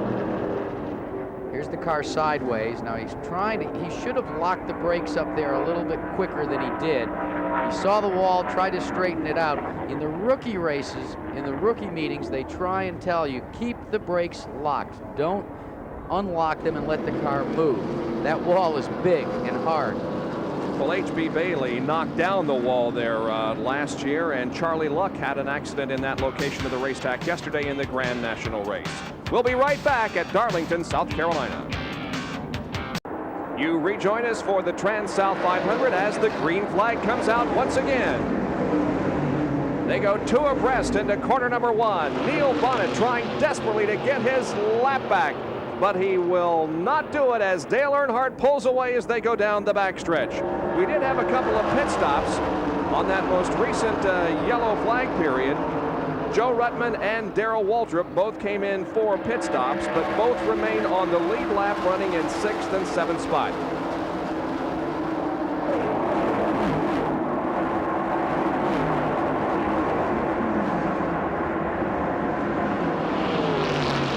.153 laps have been completed. Earnhardt continuing to dominate this race. Bobby Allison came in for a pit stop also and replaced the windshield in that car in 23 seconds or something like that, Jack? Well, it can be done. I've seen it done before. It's a fairly simple thing to accomplish. And look at Allison. Seemed like a new windshield didn't help Allison when he was trying to get around Joe Ruttman. Ruttman just blew by him. Benny Parsons thought better of it, though. Stayed glued to his rear bumper. But he does have a brand new windshield, and they did it in fine fashion very quickly without losing a lap. Positions changing here. Joe Ruttman moves into 4th. Bobby Allison there in number 22 is in 5th position, and Benny Parsons right behind in 6th. Parsons is having an excellent run. Really driving that car very, very well. And obviously, from what Dick Bergeron's kept us apprised of in terms of the chassis adjustments that are being made on the car is to his liking. And at this point in time, to have a car like that, you might be there at the end of this thing, challenging the track that's too tough to tame. Benny, of course, had high hopes yesterday as he was in the broadcast booth with us and expressed the hope that he could take that Oldsmobile to victory lane this afternoon, and he is certainly still within contention with 155 laps to go. Unfortunately, our in-car camera car has retired for the afternoon. Let's find out why as we go to Dick Bergeron. Well, I'm standing with one of our best photographers for the day. Buddy, what happened? Well, I really don't know. The car just quit running I really don't know what happened, but it just quit running. Was running, I guess, 7th, and the car was running good. Not quite as good as Earnhardt, but we're running good. And they're still working on the engine. Are you going to try to go back out and continue the race, buddy? Well, it depends on what it is. I can't really see any point now. We're 10 laps behind, but I'd like to say hello to everybody at Crisco and tell them the car's running good. Sorry it happened that way. And they're changing the carburetor on that automobile right now. And certainly thanks to Buddy for some excellent in-car camera work as he was in there fighting for position all during the race. Now look at Joe Ruttman putting some heat on Ricky Rudd. He tried him coming into turns 1 and 2. Then he thought about it going out of turn 2. Let's see what happens when he comes out of turn 4. He really made an assault on him. Ruttman in the green car and Rudd in the red car. Rudd leads coming out of it. He's in 3rd position. Ruttman in 4th, looking for that 3rd spot. He goes to the inside. Is he going to make it? He's not up doorpost to doorpost yet. Now he is. Yeah. And he's through. Nice move. Joe Ruttman has moved into 3rd spot, and a nice gentlemanly gesture there by Ricky Rudd, allowing Joe to slip by and go into 3rd spot. So Joe Ruttman looking very strong here with 158 out of 367 laps completed in the TranSouth 500. Ruttman into 3rd position. You know, early in the year, the Ruttman team were having all kinds of problems with overheating. They weren't quite sure what the problem was. They discovered that it was a faulty set of stud bolts that they were using to attach the head. Then last week he was involved in the wreck and he tore the car all up. They have had nothing but bad luck thus far in the season, but Kenny Bernstein and company really felt like they had their act together coming down here and that they would be a contender for the victory here in the TranSouth 500. He finished 11th in last year's TranSouth 500 and was 9th in last year's Southern 500. His best finish to date, of course, was his 2nd place that he ran at Richmond. But Joe is certainly one of those that can be winner number 12, different winner in a row. No sooner had Ricky Rudd dispatched or been dispatched by Joe Ruttman than he's got to look in his rearview mirror, and what does he see? Bobby Allison. Allison beginning to haunt him, as well as Benny Parsons there. They are racing for a spot. The spot currently held by Rudd is 4th position, and you can be sure Allison's going to measure him up before he divides him and sets him to the side. Still Rudd's Ford, the only one that is showing anything here this afternoon. Bill Elliott there is on the inside of the track in the main straightaway, but he is a lap down. So is Cale Yarborough. Yarborough is 10th a lap down, and Bill Elliott is 11th, also a lap down. Well, Rudd is really giving the Ford fans the only thing to shout about all afternoon. He qualified well, as we said, in the 8th position, and he's run up front all afternoon. Bud Moore sitting at home watching us. They're doing a great job. His son, Greg Moore, calling the shots in the pits, and the Motorcraft Special is running with the rest of the GM products and carrying that Ford nameplate, trying to defend some honor out there. About the same time that Buddy Baker was dropping out of the race, so was Terry Labonte, who is 2nd in Winston Cup points going into this event. Let's go down to Dick Berggren. And Labonte has already changed into his street clothes. Terry, what happened? Is obviously a terminal problem with the car. Well, I'm not really sure. It looks like either the camshaft or timing chain broke. And that's the 2nd time today we've heard possible camshaft break. Jeff Bodine said at the beginning of the race he thought that was his problem as well. Terry, a former Winston Cup champion, looking to repeat in 1986, but is going to suffer a little bit this afternoon because he is out so early in this race. Boy, Rudd has got his hands full, Bob. Everywhere he goes, he's being shadowed by Bobby Allison. Allison is a master at making the pass. He'll wait, he'll lull you into a feeling that, well, I'm going to just stay back here and let you run a while.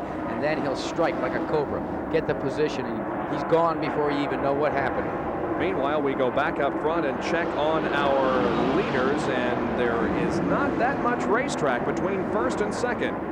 Dale Earnhardt continues to lead, but not too far behind is Harry Gant. Harry Gant is another one, as Dick Berggren reported to us, that Travis Carter said he felt that the car would come in a little later in the race, and we're getting down to that point now, and it looks as if that car's running at least as good as your leader.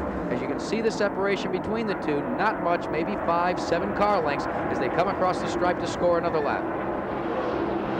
Just a matter of car lengths now separating 1st and 2nd, and the leader is approaching a slower car over in corner number 2 down the backstretch. That is Bobby Waywack. Waywack moves to the inside, and Dale Earnhardt passes, but he does separate Earnhardt and Gant in the 3rd and 4th turns. Waywack's that yellow car there. I'm sure Harry will be able to dispose of him as they come off of corner number 4. Does indeed get around, so it's clear sailing now between Harry Gant and Dale Earnhardt. Neil Bonnet is the 3rd car there, the number 12 car, but remember he is a lap down in 8th. We have had 8 different leaders in this race, and Morgan Shepherd is trying desperately to get his lap back. Morgan is in 11th position, and he's right in that fight with Ricky Rudd and Bobby Allison. He's at the bottom of the ladder, though. He's got to get by Allison. There downstairs, he does that. He accomplishes that position. Now he's got to get by Rudd. If he can get by Rudd, then all he has is 3 cars between himself and getting his lap back. But that's like starting in a hole and having to climb all the way back up out of it. But he's done it before. Remember in Bristol, he was almost a lap down early in a race, and he came back and won the Grand National event. Morgan Shepherd was going for 3 Grand National wins in a row yesterday. However, his car expired early, and look at him go to the inside of Rudd now and powering past him. So Morgan is certainly showing some strength here. And now, as you said, will be trying to catch up with Harry Gant and Dale Earnhardt and get his lap back. He pulls up to that lead duo, can do the same thing that he did there. Yes. Boy, everybody had better go down and talk to Jake and find out what sort of springs they've put beneath that Buick, because that car has improved tremendously from the start of the race. It has indeed. The Race Hill Farms Buick. Jack Beebe owned, Jake Elder, the crew chief, on the car. Out of corner number 4. As I was mentioning, we have had 6 different leaders and 8 lead changes in this race, but basically it's been a race dominated by Dale Earnhardt. There is the interval between second place Harry Gant and the Morgan Shepherd car. And now we pan forward and show you the interval between first and second. It's opened up just a little bit as Dale Earnhardt now with about a second lead on Harry Gant. We're glad you could join us on this Sunday afternoon for live coverage of the TranSouth 500 from Darlington. We'll be back in a moment. Benny Parsons is in the pits. He made an unscheduled pit stop, but now gets back out there.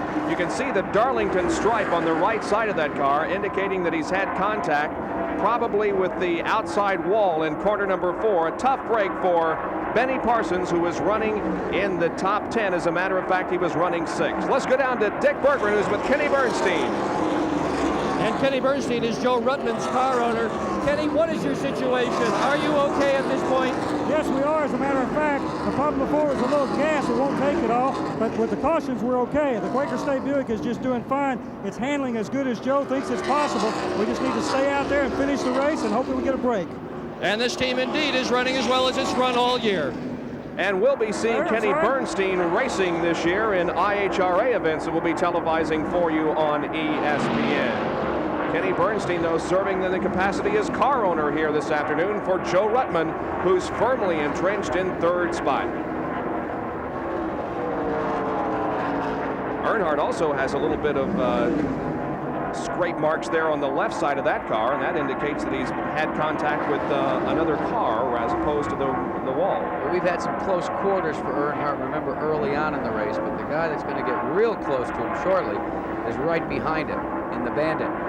Harry Gant is making up the gap little by little. It's ever so slightly, but there's still plenty of laps remaining. And you see the white tire smoke coming out of the number 3, the Earnhardt car. Now, people wouldn't be all that concerned if they saw that smoke at Bristol, let us say. But when you see a car here showing that sort of smoke working in the corners, you know it's not handling exactly the way you'd like. And if you're following it, that goes in your mind and goes in to remember to say, well, okay, he's got a problem there. Maybe I don't have to rush up and try and pass him.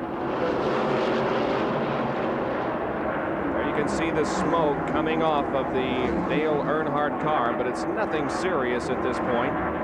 Just an indication that the chassis is not really perfect, and they can adjust upon that. Not to say to give anybody the cause for major concern, but if you're following a driver like that, you know too, well, he's not totally hooked up, so maybe I don't have to chase him down as quick and chance my machinery. Mike Waltrip is the car that is being lapped, the number 23 Hawaiian Punch Pontiac.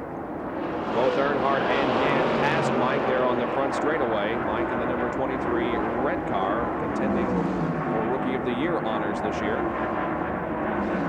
Started the race in 19th position. Earnhardt now moving up on a slower car. That is Ken Schrader in number 90, one of the Fords that had problems in qualifying.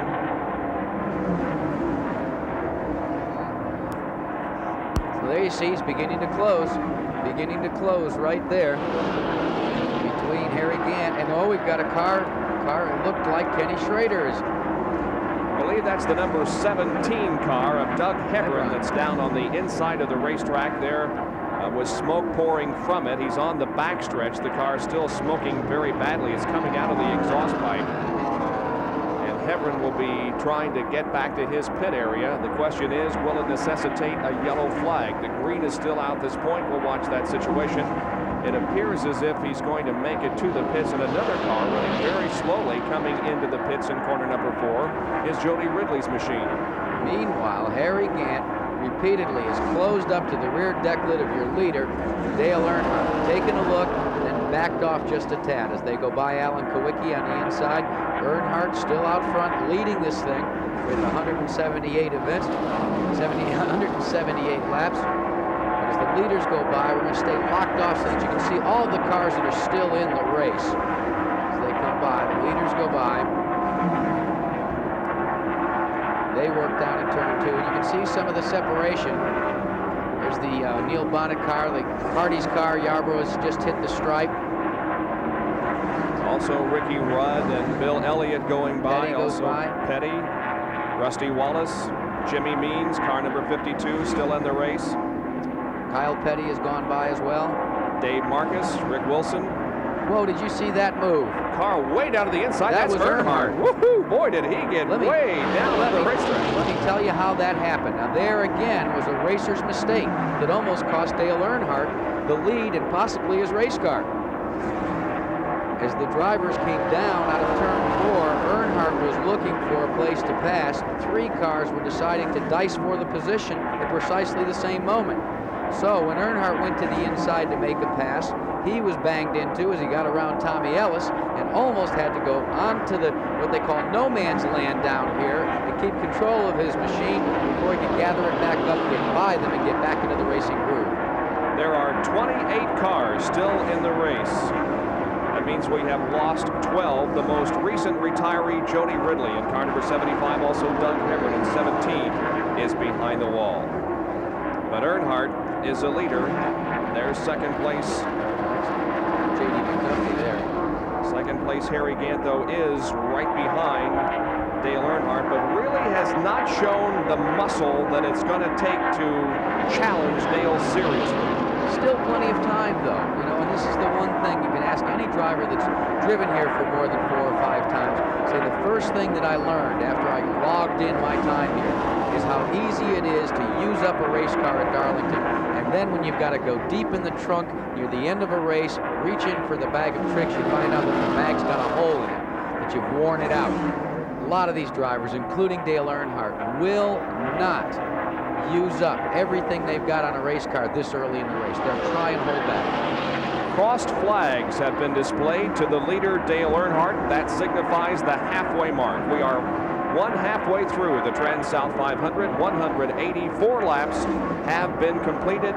Dale Earnhardt, the leader, with Harry Gant second, Joe Ruttman third, Bobby Allison fourth, and Ricky Rudd in 5th position. You know, there's a lot more up for grabs today than just the winner's part of the purse, of course. They made an announcement yesterday that Dygaard Racing has lost its position on the Winner's Circle program. Remember, they brought Willie T. Ribbs to Bristol to try and qualify. Well, by withdrawing their entry here at Darlington, they have officially been terminated from the 1986 Winner's Circle program. And that means that there is an additional wild card spot open for the rest of this year. The next driver or team that wins a race that isn't already on the Winner's Circle will go on, and it pays $7,000 for each super speedway that you enter and $5,700 on each short track. So that's about $160,000 up for grabs. Not anything to shake a stick at, that's for sure. You know, we see smoke coming off of both the lead machine of Dale Earnhardt and Harry Gant, but Harry is staying right there in contention as Darrell Waltrip now begins to move. And Waltrip is right up on the back bumper of Ricky Rudd. And that's Mr. Consistency. You have to call him that this year, and especially now with Terry Labonte, the runner-up in the point standings, being behind the wall. Waltrip just loves to finish in those top 3, 4, 5 positions. He said it's very difficult because you can't be the winner of the most races. Spin in turn number 2. Rick Wilson loops over there. He is well down to the inside of the racetrack, but this will bring out a caution flag. And here comes Earnhardt off of the 4th corner. Now he is in corner number 3 right now, racing back to the yellow flag. Wilson, meanwhile, has gotten that car going once again. But here comes Earnhardt to the checkered flag, and or the yellow flag, I should say, not quite the checkered yet. And so we may see another round of pit stops during this caution period. So we'll be back to see what happens here as the yellow is out for the 5th time this afternoon from the TranSouth 500. Back at the TranSouth 500 at Darlington International Raceway, and pit stops are being completed once again. Benny Parsons is in for another time. Bobby Allison pulling out right ahead of him. The leaders, Dale Earnhardt, Harry Gant, Joe Ruttman, Ricky Rudd, and Bobby Allison all have been in 4 stops. This is Benny's 2nd stop in the last few laps as he made a premature pit stop. Now, Cale Yarborough is out there on the racetrack, and we'll try to establish some radio communication with him.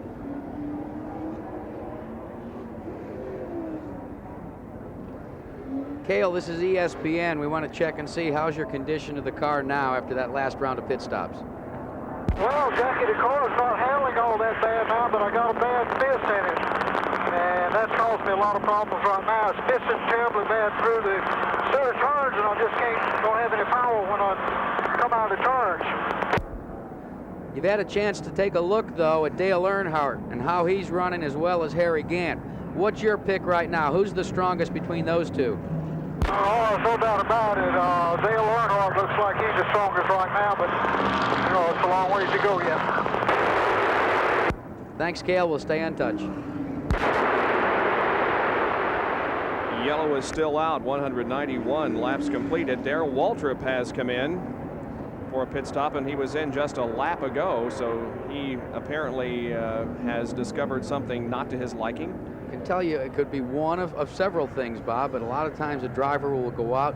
They had made a choice of tire stagger with all their forward tires, and they go out there, and all of a sudden the driver decides that there's something wrong and says, hey, let's go ahead, bring it back in and put the right ones on. We've got the time. There's a tremendous amount of black soot or something on the back of that car. That may indicate some problem with Darrell.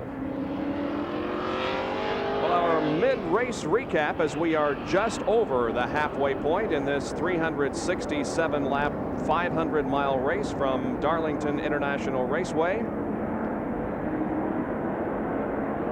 Dale Earnhardt has been the dominant force in this race. He has led 164 of the first 184 laps. The first half of the race was run in 1 hour and 51 minutes, and of course Dale far and away has led most of the laps. The average speed 134.768 miles an hour. We've had 4 caution periods for a total of 17 laps, 6 leaders, 8 lead changes, and there are some of the cars that have dropped out of competition. Jeff Bodine's afternoon was over very early as a problem developed in that car just as the green came out. Hill and Allison, Thomas, Bouchard, and Boyce also have dropped out of competition, along with Sterling Marlin, Terry Labonte, Buddy Baker, Doug Hebron, Jody Ridley, and Phil Parsons. That's the situation as we completed about half of the race, and now the pace car is coming off of the racetrack, and we are about to go back under green. Harry Gant certainly in a challenging position to Dale Earnhardt, but Earnhardt has been the dominant force so far. Here comes the green once again. We're back to racing.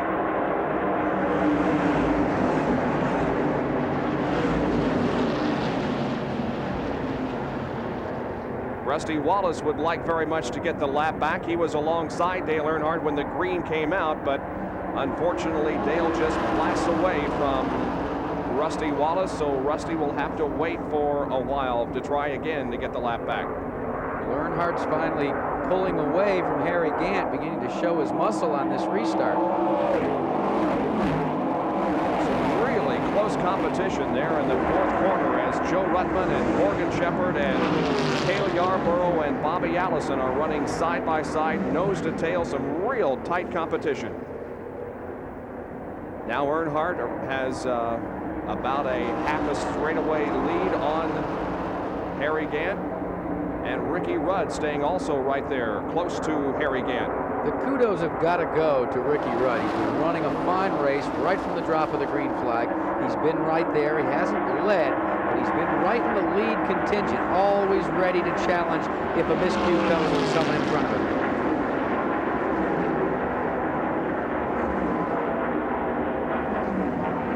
There's the interval between first and second, and it's a tight battle for second between Gant and Ricky Rudd. Now, ESPN and NASCAR present a track fact.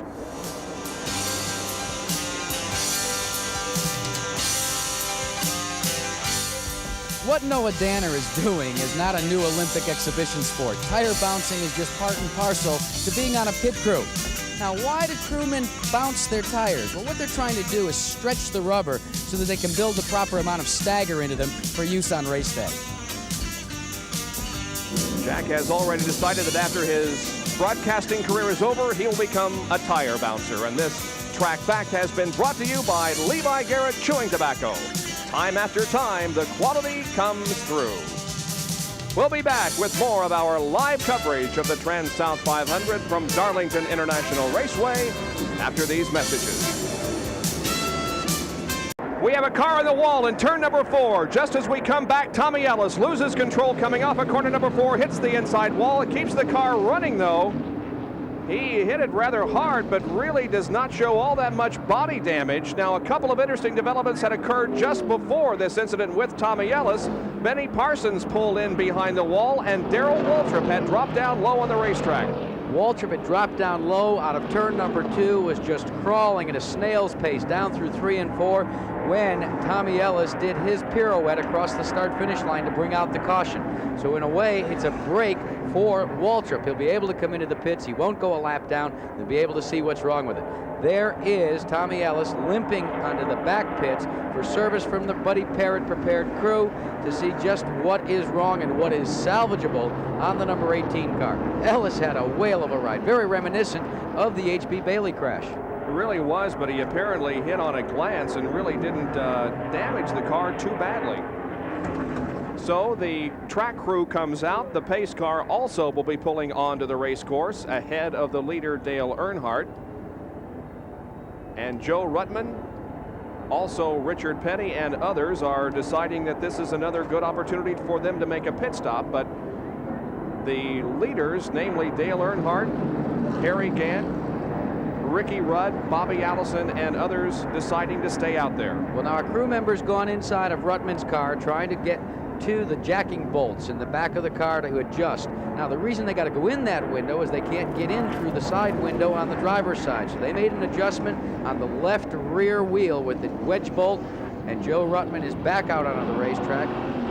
Activity continues on pit road on Darrell Waltrip's machine, as they're still going to have to find out just what it was exactly that pulled him off the pace. You alluded to it, Bob, before, that there was an awful lot of soot and debris on the back deck lid, more unusual than compared to other cars. There goes Waltrip, and you can see it almost obliterating his sponsor's name. Maybe Dick Berggren will be able to chat with Junior Johnson or possibly Jeff Hammond and find out what the problem is with car number 11. Track crew is here on the main straightaway picking up pieces of debris left by Tommy Ellis when he hit the inside wall. Others making pit stops now include Bobby Allison, who's running in the top 10, but Earnhardt, Gant, and Rudd continue to run out there. And an interesting situation that we're going to be watching is there is Bobby Allison getting the windshield wiped off. Morgan Shepherd's car had been perhaps the fastest car on the racetrack just before this yellow came out, and now he moves alongside Dale Earnhardt, and I think it's very possible that Morgan may get his lap back. You know, Bob, when you see a spinning car, there's a lot more that goes on to getting people under control than just that. You know, you've got a lot of people all around you, all around this facility. Many, many people run a racing organization and a racing team, not the least of which is a racing spotter. With more on that, here's Jack. The next time you come to a Winston Cup race, sit down in those $60 to $5 seats, check who's sitting next to you. He may not be a race fan. It may be a guy like Benny Aapril here, who's the chief spotter for the Stavola Brothers Racing Team entry that's driven by Bobby Allison. Benny, what's your role as a spotter up here in the grandstands? Well, Jackie, what we try and do is make sure that Bobby has a safe race through the entire length of the race. We know there's a lot of accidents going on. He can't see the track. When he's like in turn 1, we're watching turn 4 for him. So if there's a mishap, we try and let him know exactly what's happening. Now, you say we. You're wired into Bobby. You give him all the information, but you've got a sidekick in Tom Roberts. He's monitoring the other race teams and NASCAR. Right, that's absolutely right. We have a scanner that Tom Roberts uses that scans other race teams where we can know what kind of tire changes they're making and what NASCAR is also calling, whether they're going back to green or if Bobby needs to stay out for a few more laps, we'll let him know. Let's eavesdrop a little bit on the conversations between Aapril and Bobby Allison. We have caution in turn 2, Bobby. There's a car up against the wall. Stay low and come on through. You look good. Okay, Benny, I got you. Obviously, if you make it to victory lane, the conversation on the radio on the cool-down lap's a little more jovial. Last lap, victory lane looks good from here. I'll meet you over there, Bobby. Well, Bobby is on the lead lap. He's 6th right now, but certainly still has a chance at winning this race. Dale Earnhardt, I think, has the better chance at this point, and we have a crash up in turn number 2. 2 cars are involved in it. Ricky Rudd and Harry Gant, 2nd and 3rd, wipe out in turn 2. That's how quick things can change at Darlington. You can be running as strong as those 2 gentlemen were and have it all come to a crumpled heap at the bottom of turn number 2. And another situation that had developed while we were watching that Bobby Allison chief spotter piece, Morgan Shepherd, who was lined up right beside Earnhardt and who was running very strong. When the green came out, he punched the button and the car simply would not go, and there he is in the pit area with the crew checking over the motor. That's a tough break for those gentlemen because they were coming up, as I said, out of a ladder, but they were showing some muscle equal to what they showed in Atlanta when they won the Motorcraft 500. But it's obvious that it's not going to be their day for victory, and the hood goes up on that Buick. We are seeing some interesting things develop here in the mid portion of this race. Now we'll take a look at what happened over there in turn number 2. Well, they've already come together on the high side. One car, that looks as if it's being center punched by Ricky Rudd. That's Harry Gant. It's actually T-boned into the driver's door. Look at Allison dip to the inside to get around them both. And that is exactly what we were talking about when we were watching that spotter piece. I'm sure that his chief spotter did indeed inform him of the trouble ahead. Now Earnhardt is in for a stop, so is Darrell Waltrip, Rusty Wallace, Richard Petty, Kyle Petty, Joe Ruttman, while Ricky Rudd is also out of his car and appears to be okay. Well, a big disappointment for both of these drivers who really were running so well out there today. 2nd and 3rd position getting together over in turn number 1. Harry Gant and Ricky Rudd crashing and bringing their hopes of a victory here today to an end. Both drivers are okay, though, as the ambulance moves away and goes back to its position. Some pit stops have been completed. We'll be going back to green in a few moments with Dale Earnhardt, the leader. We're delighted you could join us today for the TranSouth 500 from Darlington, South Carolina, brought to you by Dodge, a performance revolution, and American Revolution. And by Quaker State. The big Q stands for quality. Always has, always will. And by Mr. Goodwrench. No one knows your GM car better than Mr. Goodwrench. No one. Rather 211 laps completed here in the TranSouth 500 as the race fans settle back for some more racing action that we'll be going to in just a moment. We are yellow right now. The leaders show Dale Earnhardt in the top spot, but Bobby Allison now in 2nd, Joe Ruttman 3rd, Darrell Waltrip 4th, although Waltrip is having some problems. Neil Bonnet in 5th position. Now, Darrell has been in for numerous pit stops here in the last few laps. Let's go down to the pit area where Dick Berggren has this updated report. Well, Darrell Waltrip's problem is really one they're still trying to diagnose. They know they have a problem underneath the car somewhere. At first, they weren't sure. They thought maybe the car was even on fire. It was throwing sparks. They thought they might have picked up some sort of debris, so they're working on it. Here, however, is definitely the problem with Morgan Shepherd's car. This is the rotor button. This controls the timing. And look at how that pin moves back and forth. That pin has got to be absolutely fixed, stable, or the timing in the car gets fouled up. They've got a new one of these on now, so Morgan Shepherd ought to be back to the speed he was at before he had this problem. And he was looking very strong, but when the green came out for the time before this, coming back to green from yellow, he just simply lost power in that car. Now both Tim Richmond and Darrell Waltrip are on the apron of the racetrack and about to come in for another stop. Well, what Waltrip's doing is trying to stay on the lead lap, so he comes in each time, they jack it up, look underneath there, work as much as they can for 15 or 20 seconds, then drop the jack and send them around again.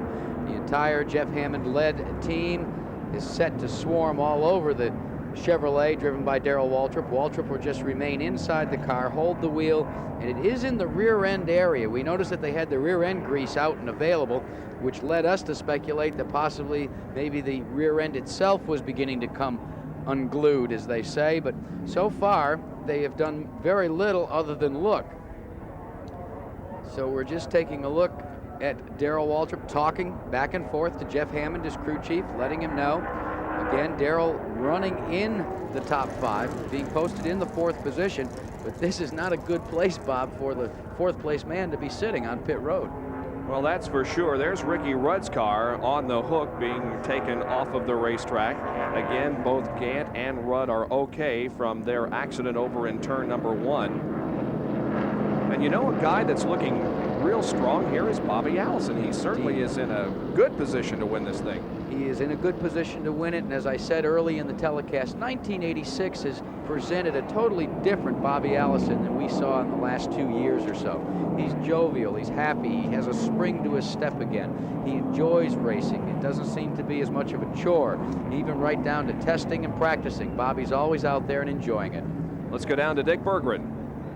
Well, I'm with Harry Gant, who was involved in that incident. Harry, what caused the crash? Well, you know, the slow cars try to run you all the way down the corner, and you try to get by them, you know, and they run in so hard that they see you coming, I reckon. They try to get by in front of you. And he go in real hard and slid up about 3 inches on me, and I couldn't stop, and I was going on by on the outside, but I figured he's going to back on off and hold it down. He moved up a little bit, and I, you know, 6 inches all I caught him in the back end, and there we went. I went around. Ricky Rudd got me then. But it's been a problem all day at the slow cars. Lap cars, they won't let you go when you drive into the hole. Instead of cracking it and let you dive in, they want to run you inside beside, or run you up on the outside, or run you over the 4-turn wall. They just don't seem to care today. It's a rough day for them. Now today the drivers' meeting was a little bit different. Everybody got to see the same film that the rookies usually see, including all you veterans. And when it was over, everybody applauded. Didn't anybody learn anything? Everybody done the opposite of what that film. They told them what to do this morning. Everybody's done real bad today. You know, everybody out there is wanting to race you. Nobody won't let you go by. You know, when you're trying to race to win the race. Other cars are just racing to be there. They want to race the leaders all the time. They don't want to let you go by. Well, Harry Gant obviously disappointed. He's out of it. But Harry will be back another day, certainly, and in the winner's circle, you can bet on that. We'll be back with more from the TranSouth 500 after these messages. And Neil Bonnet has gotten ahead of Earnhardt, and so has Cale Yarborough and Bill Elliott. But now here comes Yarborough side by side with Dale Earnhardt. These 3 cars trying to get their lap back. Right now, Bonnet and Elliott have gotten their lap back, and Cale is trying to. And these laps that those guys are running are just as important as the ones to the checkered flag right now, because if they have any hope of being in contention at the end of the event, they've got to stay out in front of Dale Earnhardt. Earnhardt knows it, looks to the inside of Cale Yarborough, then backs up behind the Ford and says, let's see what you do in turn 3. Earnhardt once again inside of Cale Yarborough. Let's see if Earnhardt can pass him, and as Yarborough gets just a little squirrely off the 4th corner, and Bobby Allison also passing Cale Yarborough, so Cale does go a lap down. Well, let's get down to the pit area where Dick Berggren is with the other driver involved in that incident just a few moments ago, Ricky Rudd. Well, Ricky, the car looks pretty well beat up, but you seem okay. Yeah, I'm not too bad of shape. Just pulled some neck muscles. Like I say, I'm a lot better shape than that race car right now. You were running well today, though. Well, we run second and third. Earnhardt was a little bit too tough for us in early goings. We made some adjustments on the car to try to catch up to him, and the adjustments that we made to the car slowed us down. So we ended up going back the way we started, and we started running good. Got up to third, was back up to third again right on Harry's back bumper when he got tied up with that lap car going in the first one. Okay, we've got a yellow flag on the speedway. There is a car outside way on the racetrack. And that is Jimmy Means in car number 52 at the in turn number 3. Now they're racing back to the yellow, and it appears as if both Neil Bonnet and Bill Elliott will gain their laps back. Here they come off of the 4th corner, and they cross the stripe, and yes, indeed, both Bonnet and Elliott get their laps back. So now we're going to have 6 cars on the lead lap instead of 4, as both Bonnet and Bill Elliott will circle the entire racetrack and catch up to the rear of the field but be on the lead lap. And have you noticed that Bobby Allison is hanging right in there on the back bumper of Dale Earnhardt, as we see Jimmy Means, who looped up there in turn number 3. We believe he's all right, but he is being talked to. He's about to climb out of the car, we believe. He's receiving some assistance, but yes, there is Jimmy Means climbing out of the car and appears to be in good shape. It occurred in turn number 3, Jack. Well, you can see he's already gone spinning up in the wall. He does what's right, tries to keep it up against the wall, and then it starts to come down right in front of everybody. He's got the wheels locked up like you should, points the nose of the Pontiac, reverse steers it, comes to a stop. That's tough for a guy like Jimmy Means. That is the one and only super speedway car that gentleman owns. That's the only 86 model he's got, and he's got Talladega coming up. Not one of the more well-financed teams. Jimmy pretty much running his own operation, and when you damage the car, you lose a lot of money. Joe Ruttman back out on the racetrack after a pit stop. Here comes Neil Bonnet, also Bill Elliott in for routine maintenance, while Dale Earnhardt stays out there on the racetrack. We might update you on Jody Ridley's situation. He went behind the wall several laps ago, but has since come back out onto the racetrack and rejoined the race. For those guys that were in danger of going a lap down, it was a game of short straws, and it looked as if Cale Yarborough pulled the short one, because this gentleman, Bill Elliott, got his lap back, as did Neil Bonnet. Remember, Cale Yarborough went down a lap and is still down a lap behind Dale Earnhardt. 221 laps completed as Bill Elliott goes back out onto the racetrack. The pace car remains on the speedway, so it'll be a couple of more laps before we resume our racing. We'll take this break and be right back to Darlington, South Carolina. Well, I'm with Richard Childress. He owns the car that's in the lead right now, driven by Dale Earnhardt. And on this caution flag, you've been looking at lap charts. What do you see? Well, it's doing about like we had anticipated. The race pace has picked up a whole lot. And, started out around a 32.50, and we're back to like the last time we ran 31.60 to start out. Settled down around a 32.20. So, you know, we're about where it was anticipated. What is he telling you about the car? Is he happy with his performance? Yeah, he says the car is doing what he wants to, and you know, earlier he kind of backed off a little, but now he's just running it whenever he has to. Still a lot of race to go. How are you going to run from here to the checker? You know, we'll leave that pace kind of up to Dale, but you know, we're just a little over halfway, and we're just hoping we can get those last 3 laps in today. They've had trouble with those last 3 laps. On 3 occasions, they've dropped out with only 3 laps to go. So that's the point of the race that they're really watching for. That certainly was the case last weekend at Bristol when Dale was running up front, and then all of a sudden, with about 3 laps to go, dropped to the inside of the racetrack and fell out of competition, although he did end up in 6th finishing spot in that Valley Dale 500 last weekend at Bristol. Pace car is still on the racetrack. He has led 202 of 224 laps in this race, so you can see how very well that car has been running for Dale Earnhardt this afternoon. We remain under yellow. We'll get this break in, and then we'll be right back. Once again, the green has just gone on at Darlington International Raceway in the TranSouth 500. Dale Earnhardt is pulling away from the field as 23 cars remain running. Bobby Allison is second. Cale Yarborough tried desperately to gain his lap back on that restart, but was unable to, as both Earnhardt and Bobby Allison just took off from the rest of the field. Allison has got a lot of seemingly newfound power, Bob. He's staying right there with Earnhardt, not letting him out of his sights, and just motoring around this place. You know, Bobby Allison would make this the 12th different winner, too. Bobby is one of the guys that hasn't won in enough races yet, so he'll be the 12th place in the 12th race. One thing about Darlington is, generally speaking, the winner comes out of the top 10 qualifiers. The last time that a winner outside of the top 10 won this race was this man, Bobby Allison, in the Southern 500 back in 1983. Strong performance by Bobby this afternoon here at Darlington.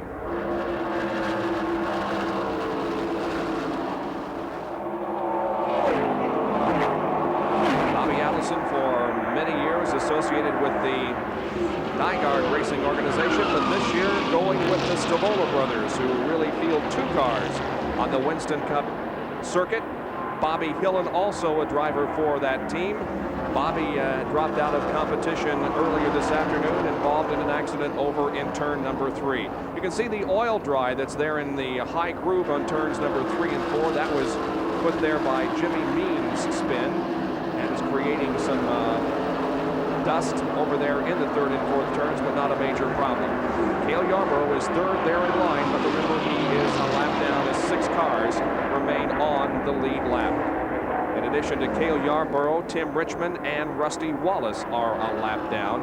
3 laps down is Richard Petty in 10th position. 4 laps down is Kyle Petty. Then 5 laps down in 12th position is the number 35 car driven by Alan Kulwicki, the rookie. Now, Darrell Waltrip may have solved his problems, as he is putting some challenge there on Cale Yarborough. And Darrell Waltrip is running in 3rd position. Well, the Nygaard team that Bobby Allison used to run with has had its problems, and we asked Bobby Allison to comment on that. Well, I had a lot of good times with Nygaard, and you know, they felt I was the problem, and I left, and you know, I haven't really stood the world on its ears since then, and I'm sad to see that their problems have continued. And you know, I think of the good times I had with them. You know, that came to an end, and someday we'll all be able to sit down as friends again somewhere. And you know, I just feel sorry for him. Nygaard did not enter a car here at Darlington, but word is that Willie T. Ribbs is practicing with that team at North Wilkesboro and may try again next weekend. I think the tragedy that Bobby Allison alluded to with Nygaard Racing in particular is for the number of years that they stood for quality competition. They had drivers like Ricky Rudd, Darrell Waltrip in his Gatorade years, Bobby Allison with a Winston Cup championship that eluded him for so long. And then at the end of last year, the ball seemed to come unraveled. We saw Bobby leave. Then Gary Nelson announced his departure. Then this year it was Robert Yates leaving. Greg Sachs being announced as the driver for all of the races in the TRW sponsored entry. And then Willie T. Ribbs. When they came to Bristol, Tennessee, we were hard pressed to look, for those of us that have been around the Winston Cup circuit for so long, and say that that was a Nygaard Racing operation. Brother Jim Gardner has been fired. He's gone into business for himself. The question that I have for Bill Gardner is, Bill, what are you up to? What are you going to do? This is a far cry from the quality Winston Cup entries that for so many years you presented at racetracks up and down the East Coast, in the Midwest, and in Riverside, California. We hope they can regain that status just as soon as possible. Darrell Waltrip and Cale Yarborough continue to run nose to tail on the racetrack, and behind Darrell Waltrip is Morgan Shepherd and then Joe Ruttman. Now remember, Ruttman is racing for position with Waltrip. Waltrip is being posted in 3rd position, Ruttman in 4th, and they're both having their hands full getting around this man, Cale Yarborough. Yarborough, they say, is one of the toughest drivers in the world to get around, but that guy, Darrell Waltrip, he'd like to get around him so he can go race for that 2nd position that's being held by Bobby Allison.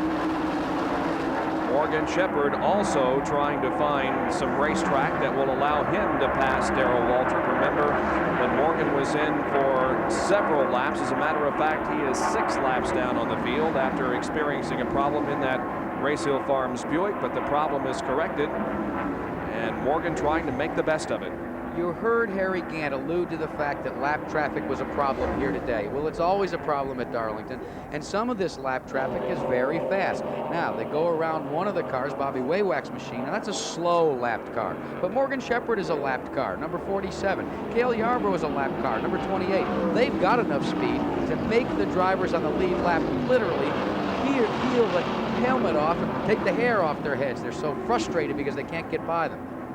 A lot of difference between the lap cars of Cale Yarborough and those of, for instance, Connie Saylor that they're passing on the backstretch right now. A lot of speed difference between those two types of cars. But the faster ones are the ones that cost you precious, valuable time when you're trying to chase down a competitor for a position. And that's exactly what's happening to the likes of Joe Ruttman as he looks, and Darrell Waltrip as he looks ahead.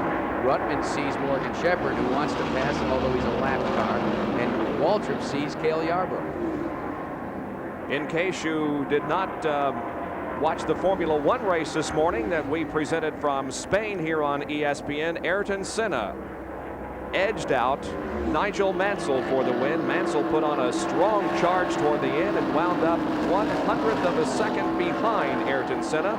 Finishing third was Alain Prost, fourth Keke Rosberg, fifth Theo Bobby, sixth Gerhard Berger, seventh Thierry Boutsen, and eighth was Patrick Tambay. The first 8 finishers in today's Spanish Grand Prix that we presented for you here on ESPN. And we have a problem as a car spins and hits the wall. It's Morgan Shepherd, and Ruttman goes with him to the inside of the track. Lap traffic. What did I say? Exactly the problem. Morgan Shepherd, a lapped car, spinning to avoid that lapped car, is the guy that was running in the 4th position. And Joe once Ruttman. again, bad luck bites Joe Ruttman. Unbelievable. I don't think he's going to lose a lap here, but he probably has damaged that car to the point that it's not going to be competitive as it has been all afternoon. Morgan Shepherd's car, meanwhile, remains parked against the outside wall at the entrance to the backstretch. Here's a replay. Let's take a look at it. You see Shepherd's up into the wall all by himself. He begins to spin, and taking avertive action is Joe Ruttman. Ruttman gets on the binders, goes downstairs, rides the elevator down, spins it around. Richmond just shoots the eye of the needle and gets through, but there he hits the inside retaining wall. Now let's watch Ruttman. Let's study him specifically. Ruttman, and there's Richmond. They've already seen the accident. Ruttman is turning hard left. He's got the car in a spin. And look at Richmond. What a great job by Richmond. Turned left. Now go right, Timmy. Comes right through it. He's unscathed. Ruttman is dented and dinged. Ruttman has not made the pit stop yet, is staying out there. Dale Earnhardt is in for a pit stop. This is the 9th caution period of the afternoon, and there is the body damage suffered by that Morgan Shepherd car as it limps home. Earnhardt back onto the racetrack. Harry Gant, by the way, is back on the track. Just as this yellow flag came out, Harry went back out onto the racetrack, and he is matching the number on the side of his car, 33 laps down. Well, it kind of looks like a Darlington car about this time. We usually see 1 or 2 of them that have been through the war. Pit crews peel all the sheet metal off him. But he's going to be a lot of laps down. He'll have his hands full driving something like that too, Bob. A spin has brought out a caution flag, the spin involving Morgan Shepherd and Joe Ruttman, but Tim Richmond makes it through. We'll be right back. Our coverage of the Stanley Cup playoffs continue tonight as the Philadelphia Flyers take on the New York Rangers. That'll be live at 7:30 here on ESPN. Boy, do we have a tremendous lineup of hockey games for you right through the finals of the Stanley Cup here on ESPN tonight. Philadelphia and New York at 7:30.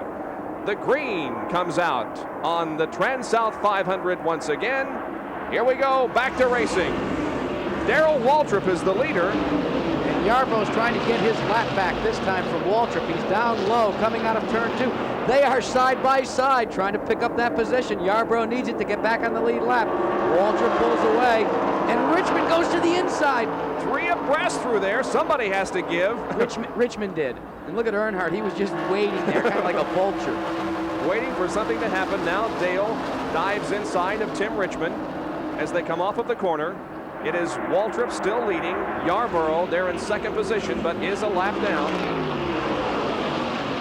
And look at Bill Elliott, who is right in the hunt now all of a sudden, right behind Dale Earnhardt. Look at the strength that Bill is showing here, along with Bobby Allison. Now remember, Bill gained his lap back, so he is on the lead lap. So they've worked all afternoon, and they seem to have gotten the car dialed in much nicer than the way it started. Earnhardt goes to the inside of Tim Richmond. A good run there for the Richard Childress prepared Chevrolet. It moves him into second. Yarbrough's going to try it one more time. No, nothing doing in turn one. Cale still trying to capture that lost lap. He looks inside. Waltrip is sideways. Is he going to spin? Oh, he saves it. Unbelievable. But look who got his lap back. Cale Yarbrough is back on the tail end of the lead lap.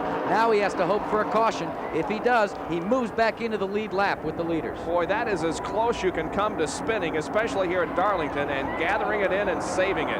Unbelievable job of driving by Darrell Waltrip off corner number 2. Pretty good piece of driving by Cale Yarbrough as well, as that's all unfolding to maintain the composure to go for what you need. But now Yarbrough's going to have to contend. Let's watch. Yarbrough makes the move downstairs. He may have sensed that Waltrip was out of control because he gave an awful lot of room. Oof, and just slid by him. Boy, a tail end of that car. The right side came very close to touching the wall, and if he had, he would have undoubtedly gone out of control. Now, this looks like a caged wrestling match we're going to have here between Yarbrough and Dale Earnhardt. This will be WrestleMania 4 before this thing's done, because Earnhardt wants to keep Yarbrough a lap down. He remembers in the Southern 500 a year ago when Yarbrough started so far back, battled after being a lap down, battled back to challenge for the victory. You just got to admit that Earnhardt looks as strong right now as he did in the early stages of the race. He moves side by side with Cale Yarbrough out of the 4th corner. They come down the straightaway, and Cale is a lap down once again. Yeah, because that was Earnhardt's line, the old rule. He had the windshield post up. Cale had to let him get by. I questioned if he was going to, but he had to. 6 cars on the lead lap. Joe Ruttman, who was involved in that spin over the backstretch with Morgan Shepherd, is 6th. Let's get more on that from Dick Berggren. Well, Joe Ruttman definitely got himself in trouble. This is part of the aerodynamic nose that the Buick teams tried to get on their cars. That came off Joe Ruttman's automobile.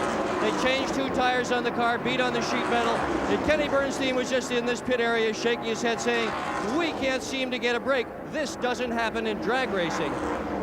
Joe Ruttman is unlucky, isn't he, Jack? Oh, I'll tell you, Bob, he is so unlucky that if he bought a suit with 2 pairs of pants, he'd burn a hole in the jacket. Alan Kulwicki scraping the wall out in turn number 2, but he keeps going, so no yellow. That is unlucky, you know. I've had it happen to me.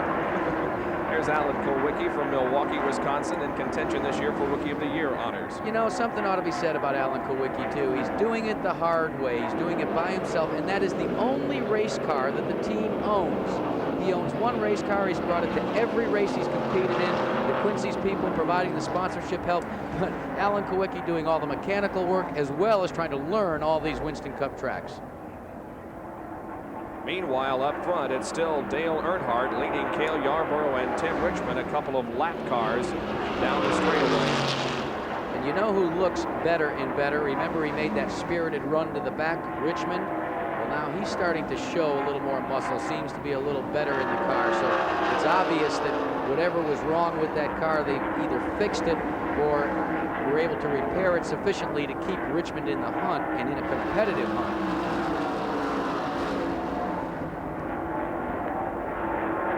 Next week on the short track at North Wilkesboro, North Carolina, a 400 lap race that always provides a lot of excitement. There's Dale Earnhardt now going to the high side of Bobby Waywack in car number 74. Bobby Waywack another lap down. Regular followers of auto racing in 1986, Winston Cup in particular, have seen this situation so many times. Dale Earnhardt at Daytona was right in the contending position right to the end with Jeff Bodine. And they went to Richmond, Virginia. They had the contention right there. And it went right on down the line. He's always been there, but he's yet to be victorious. Neil Bonnet and Bobby Allison running together on the racetrack. They are contending third position here. Bobby Allison in third in car number 22 and Neil Bonnet in fourth in car number 12. It's been a nice performance by Neil Bonnet this afternoon, coming back from that very serious appearing accident last weekend at Bristol. I think we've got Dick Berger and can tell us a little bit more on the problems that have befallen Darrell Waltrip's car. Dick? Well, I'm with Jeff Hammond. He's crew chief for Darrell Waltrip, Jack. Jeff, have you got things squared away? Is the problem underneath that car solved now? Well, I believe we got it solved as far as, we're going to finish the race. I think it's going to be a problem right now. We really worked on it the last few caution flags, and the guys did a real super job, got everything cleaned up underneath, and I'm pretty well satisfied we're set to go the rest of the way. How well can you run the rest of the race? Can you run strong enough to win? Well, it's kind of hard to say right now. Dale's been awful impressive. Every time we pick up, he seems like he picks up. But we got a few little things left here at the end of the race. We got a couple good sets of tires left. We're getting ready to go racing here in about the next 75, 80 laps, so we're going to have to, kind of bear down then. I believe we may have a little bit left for it. What was the problem with the car? There does seem to be a lot of oil on the back deck. We had a rear end problem. The gasket was leaking right there around the third member, but we got underneath there and cleaned it off and resealed it on the outside with some epoxy type stuff. We believe we got it solved. Put some more grease in the rear end. Just have to see how we go the rest of the race. Well, rear end gasket on Darrell Waltrip's has been fixed. He's ready to run. All right, and Darrell is trying desperately to keep the position from Bobby Allison. We don't have a good battle for the lead at this point, but look at this. Second, third, fourth, and right behind Neil Bonnet is fifth place, Bill Elliott. And these guys are going at it tooth and nail out there. It looks like Bobby Allison is caught in a Junior Johnson sandwich. Neil Bonnet, one of the Johnson team, number 12, goes to the inside, backs off, follows his fellow Hueytown Alabamian in through turns 1 and 2. Looks to the inside again around Bobby. These guys love to dice it up on the short tracks, but they go right by Bobby Allison, and now it's 11, 12, and 22. And a good point to bring out here, when we talked to Bobby Allison yesterday and the day before about, and here comes Bobby Allison in, we talked about him running alongside his son Davey on the racetrack, and he admitted that, yeah, that's a problem, but it's almost as bad running with Neil Bonnet because he considers Neil such a good friend, almost a brother. Bobby comes in now, and they will go to work changing the rubber on the right side of the race car. Well, now he was burning a lot of rubber in the corners. You can see him smoke the tires, especially in turns 1 and 2. The crew is changing those right side Goodyears. They dropped the jack. Let's see if they're going to do all 4. All right, they're changing all 4. Now that could be an indication that they have got a problem, a vibration somewhere, and they're not sure what it is, so they're going to have to change all 4 tires. And that's costly when you have to do it under green, but it's what you have to do when you think you've got a flat and you don't know where it is. That's exactly the situation with Bobby Allison. He's back out on the racetrack, but it's a very costly stop for the Hueytown, Alabama driver. He goes a lap down on the field, and so 5 cars now remain on the lead lap. There is the leader of the contest, Dale Earnhardt, completing lap 261. 367 will make up the TranSouth 500. Jenkins, Jack Arute, and Dick Berggren back at Darlington, South Carolina, and the TranSouth 500 that is being led by Dale Earnhardt. There is Richard Petty in car number 43 going to the inside of Bill Elliott. Now, we talked briefly about the neck brace that Richard Petty is wearing, and perhaps we can expand on that a little bit. Well, actually, as I said to you before, it's kind of a Rube Goldberg contraption. Dick Berggren actually discovered it down in the pits yesterday. What they've done is they've taken Richard's helmet and they've attached a ring to it, much like you would hook to your dog with a dog leash. They've run that wire down across a roll bar, then down across the side roll bars, and then up front, and attach it to a spring lever. So that actually they can dial in the tension and the amount of movement that Richard's head can make. But the only concern that I've got is with all those springs and all those wires and with the way it's connected to the top of his head, God, if Richard should ever have to exit the STV Pontiac quickly, he's going to have to remember to uncinch his seat belts, disconnect the radio wires, and not go running out there and be clotheslined by the wire that's still attached to his helmet. Richard Petty running in 10th position here in the TranSouth 500 in the STP Pontiac car number 43. I think there were a lot of people that after the Bristol telecast were very concerned because Richard coming out of the race car used to be so unusual. And then, of course, North Wilkesboro last year, he exited the car, and then again at Bristol. But we've got to remember, too, that he had a separated shoulder, a real tough one at Daytona to begin the season. And it takes a long time to come back from that, and especially at a place like Bristol where you use for a head restraint, you tie a rope around your shoulder. So it could be a problem there. And look, Joe Ruttman is about to go a lap down. There it is. Dale Earnhardt moving to the inside of Joe Ruttman at the end of the straightaway, and Joe Ruttman goes a lap down, so now only 4 cars remain on the lead lap. Now it is Tim Richmond and Joe Ruttman battling for position, and Tim goes into 5th, Joe back to 6th. Boy, it's unfortunate that Tim had those early problems because since he got those problems corrected, he has been very consistent. the only shot that Tim Richmond has got is we see Cale Yarborough pulling his Ford into the back pits. The only shot that Richmond's got is if he's got a situation. Well, look, it's terminal. Yeah, it is, because his pits are on the back stretch and he comes in the front stretch pit, so it is all over for Cale Yarborough. Let's see if we can catch him on the radio before he unhooks and see. We can find out what's wrong. Cale, this is ESPN. Can you tell us what happened? Something went wrong in the engine, Jackie. I really don't know what happened. Well, there you had it. It's a short afternoon for Cale Yarborough. Yeah, one that lately he's beginning to get discouraged about. Certainly longer than Jeff Bodine's race today, though. The pole sitter who broke the track record in qualifying earlier this week lasted only a couple of laps as that car failed on him when the green flag dropped, and Jeff Bodine was the first out of the race.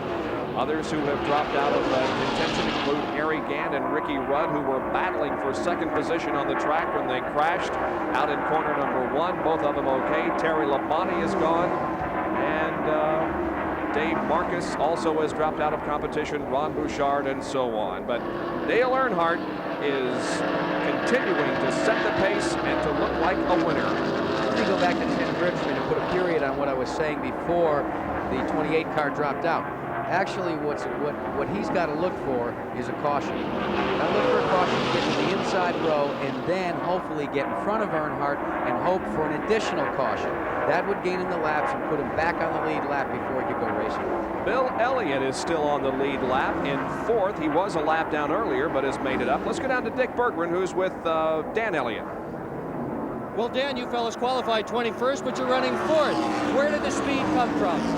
Well, we've been having trouble with tire stagger and the way the car is getting around. If we can get the combination together, should be able to pick up okay, because we got some stops we run real good and some stops we don't run so good, and we're trying to figure this thing out. What's your chances that you can get this car going fast enough to compete with Dale Earnhardt? I don't know if anybody can compete with Earnhardt, but we're sure going to give it a try. That's Dan Elliott, Bill Elliott's brother. All right, Elliott remains on the lead lap, but last week's winner, who is Rusty Wallace, is 2 laps down. He just made a pit stop, is in 9th position, 2 laps to the rears. Now, Dale Earnhardt remains ahead of Tim Richmond on the racetrack, and you can see the tire smoke once again coming from both those cars. And Richmond is stalking Earnhardt, waiting for the opportunity to maybe gain that lap back that he needs before he can go racing. We have less than 100 laps to go in the TranSouth 500. Bobby Waywack in car number 74 once again is being lapped by the leaders. And so the field being spread out just a little bit now with only 4 cars on the lead lap, but anything can happen. Lots of things have happened so far. We'll be right back in just a moment. We are high above the main straightaway here at Darlington, South Carolina, our vantage point from the broadcast booth, and we welcome you back to the TranSouth 500, where 278 laps have been completed, and the lead continues to be held by Dale Earnhardt. Jack Arute with me here in the broadcast booth, and Dick Berggren is working the pit area for us today. The situation remains the same with Earnhardt leading. There is Bill Elliott, who is running in 4th place, still on the lead lap. Ahead of him is the number 27 Alucard Pontiac, driven by Rusty Wallace, now being shown in 8th position, 2 laps down. Still plenty of race time left, and you heard Dan Elliott talking about how they've been chasing the handles all afternoon on the Coors car for his brother Bill. They get that dialed in. We have a couple of more cautions, and there's no telling what we're going to have for a finish here. Rusty Wallace right in front of him. There's Tim Richmond. Look at Richmond just trying to get around a slower automobile. That was Trevor Boys he was trying to get by, and still keep Dale Earnhardt in his sights. You know, he's waiting for that yellow. It's obvious that what Richmond's doing is just playing a cat and mouse waiting game. Earnhardt Richmond way out of the groove here on the main straightaway. Got all 4 tires down in the gray area, the apron of the racetrack, but managed to get back up into the groove by the time he arrived in corner number 1. And look at him ride that car. He was broad sliding there in corner number 4, trying desperately to stay up there with Dale Earnhardt. There are many people that say that Tim Richmond has got an unusual sense, an unusual feel for a race car. This is one of the few racetracks that you'll ever hear a driver say he likes. The one race driver that I ever heard say, I really like Darlington, is Tim Richmond. He enjoys it. He says you really can feel what the car's doing by the seat of your britches. You can work with the race car. And it's more driver than it is race car to get around here. So he's just showing it here today, even though he's a lap down, staying up with Dale Earnhardt. Let's go to Dick Berggren for some comments on that situation, Dick. Well, Jack, Richmond yesterday was talking about racetracks in general that he likes, and he says that when he used to run a sprint car, his favorite racetrack was Terre Haute. That is the toughest of the sprint car tracks. Wow. He does have a tendency to choose the toughest ones as being his favorite. His best finish here at Darlington, by the way, was a 2nd place finish in the Southern 500 back in 1984. Besides Bill Elliott, who is running 4th, and Neil Bonnet, who is 3rd. Also on the lead lap in 2nd position is Darrell Waltrip in number 11. Darrell Waltrip, the points leader going into this race. He wants another Winston Cup championship, but he believes that consistency will bring it to him rather than winning. Has your success with Junior Johnson caused you to give up on the idea of starting and running your own team? Well, we're at a point in our relationship where we have to decide. We have to weigh each other's good points and bad points.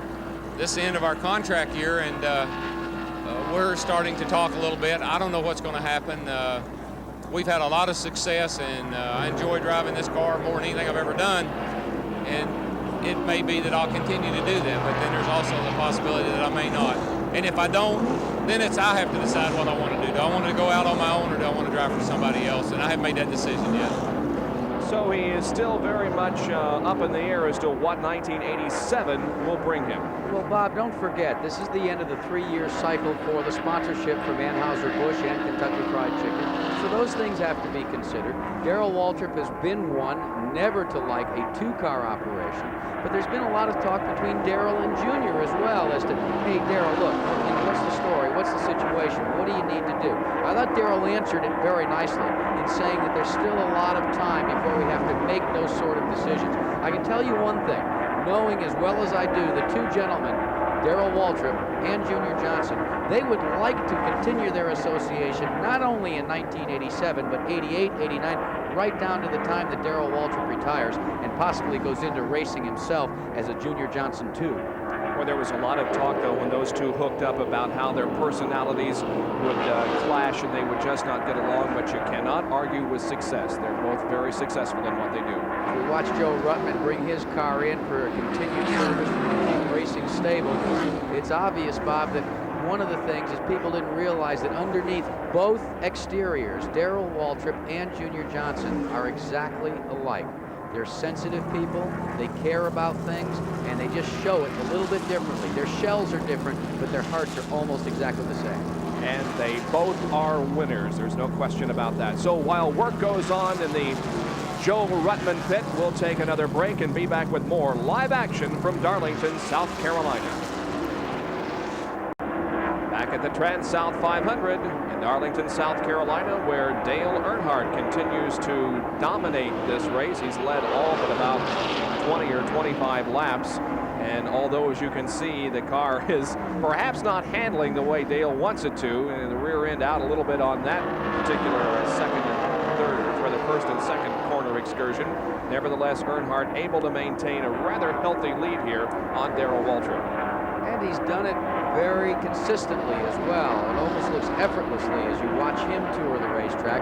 You take a look at the way Tim Richmond is running, and it's incredible. Richmond makes it look like it's Syracuse, New York, in a 1-mile dirt facility when he slides that car out of turn 3 and 4 and gets ready for the run down to the start-finish line. But Dale Earnhardt is just running like he's on rails, like it's just a normal every Sunday afternoon effort for him. Right ahead of Dale Earnhardt, within a few car lengths, is Bobby Allison in car number 22. There is Bobby on the left side of your screen, and Bobby right now is only 1 lap down in 6th position, but will soon go 2 laps down.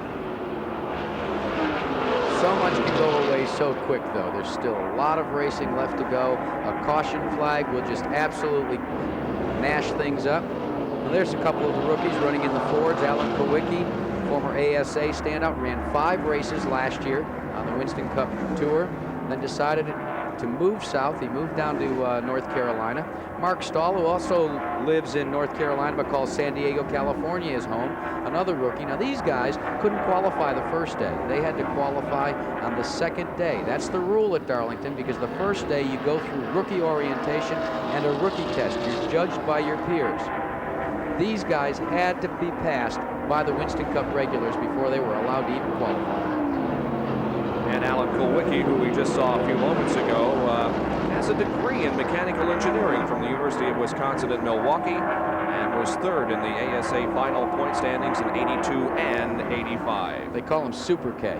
Hard luck is about the only way you can describe this guy, Joe Ruttman. He's with Dick Berkman. Well, Joe, the day is over. What has happened to your race car? Well, Dick, when I got involved in the 47 car over on turn 2, it apparently ruptured the radiator core. It was losing water, and we was trying to nurse it through the race. We knew that we were in trouble, but we just tried to think we was going to run the best we could and get a good finish. But I think it's optimistic. I'm real optimistic how well this, Quaker State car is running, and I think that later on in the year, I'm really looking forward to more races. You've had so many things happen to you where you've been the innocent victim. Are you beginning to feel snake bitten this year? Well, I don't believe in that sort of thing. I look at this car as being green, and I enjoy money, and Quaker State's #1, and that's where I want to put the car. I've never heard Joe Ruttman make any sort of statement that indicates that he gets down on himself or down on the crew. He's very optimistic always, and I personally think that this is his year. Sometime before the end of the season is over, Joe Ruttman is going to win a Winston Cup race. Another rookie still out there is Rick Wilson from Bartow, Florida, the Captain Cody's Oldsmobile. Rick got some experience on this track yesterday by finishing 4th in the Grand National race. He's currently 13th here in Winston Cup competition. Now, Rick has taken over Joe Ruttman's old ride. That's the car that Joe Ruttman drove last year for Morgan McClure out of Abington, Virginia. They're still looking for sponsorship. Captain Cody is out of Daytona Beach, Florida, providing some help, and he's one of the rookies that's still in competition. And Dale Earnhardt continues to set the pace with 298 laps. We got 69 more to go in the TranSouth 500. We'll be right back with more action.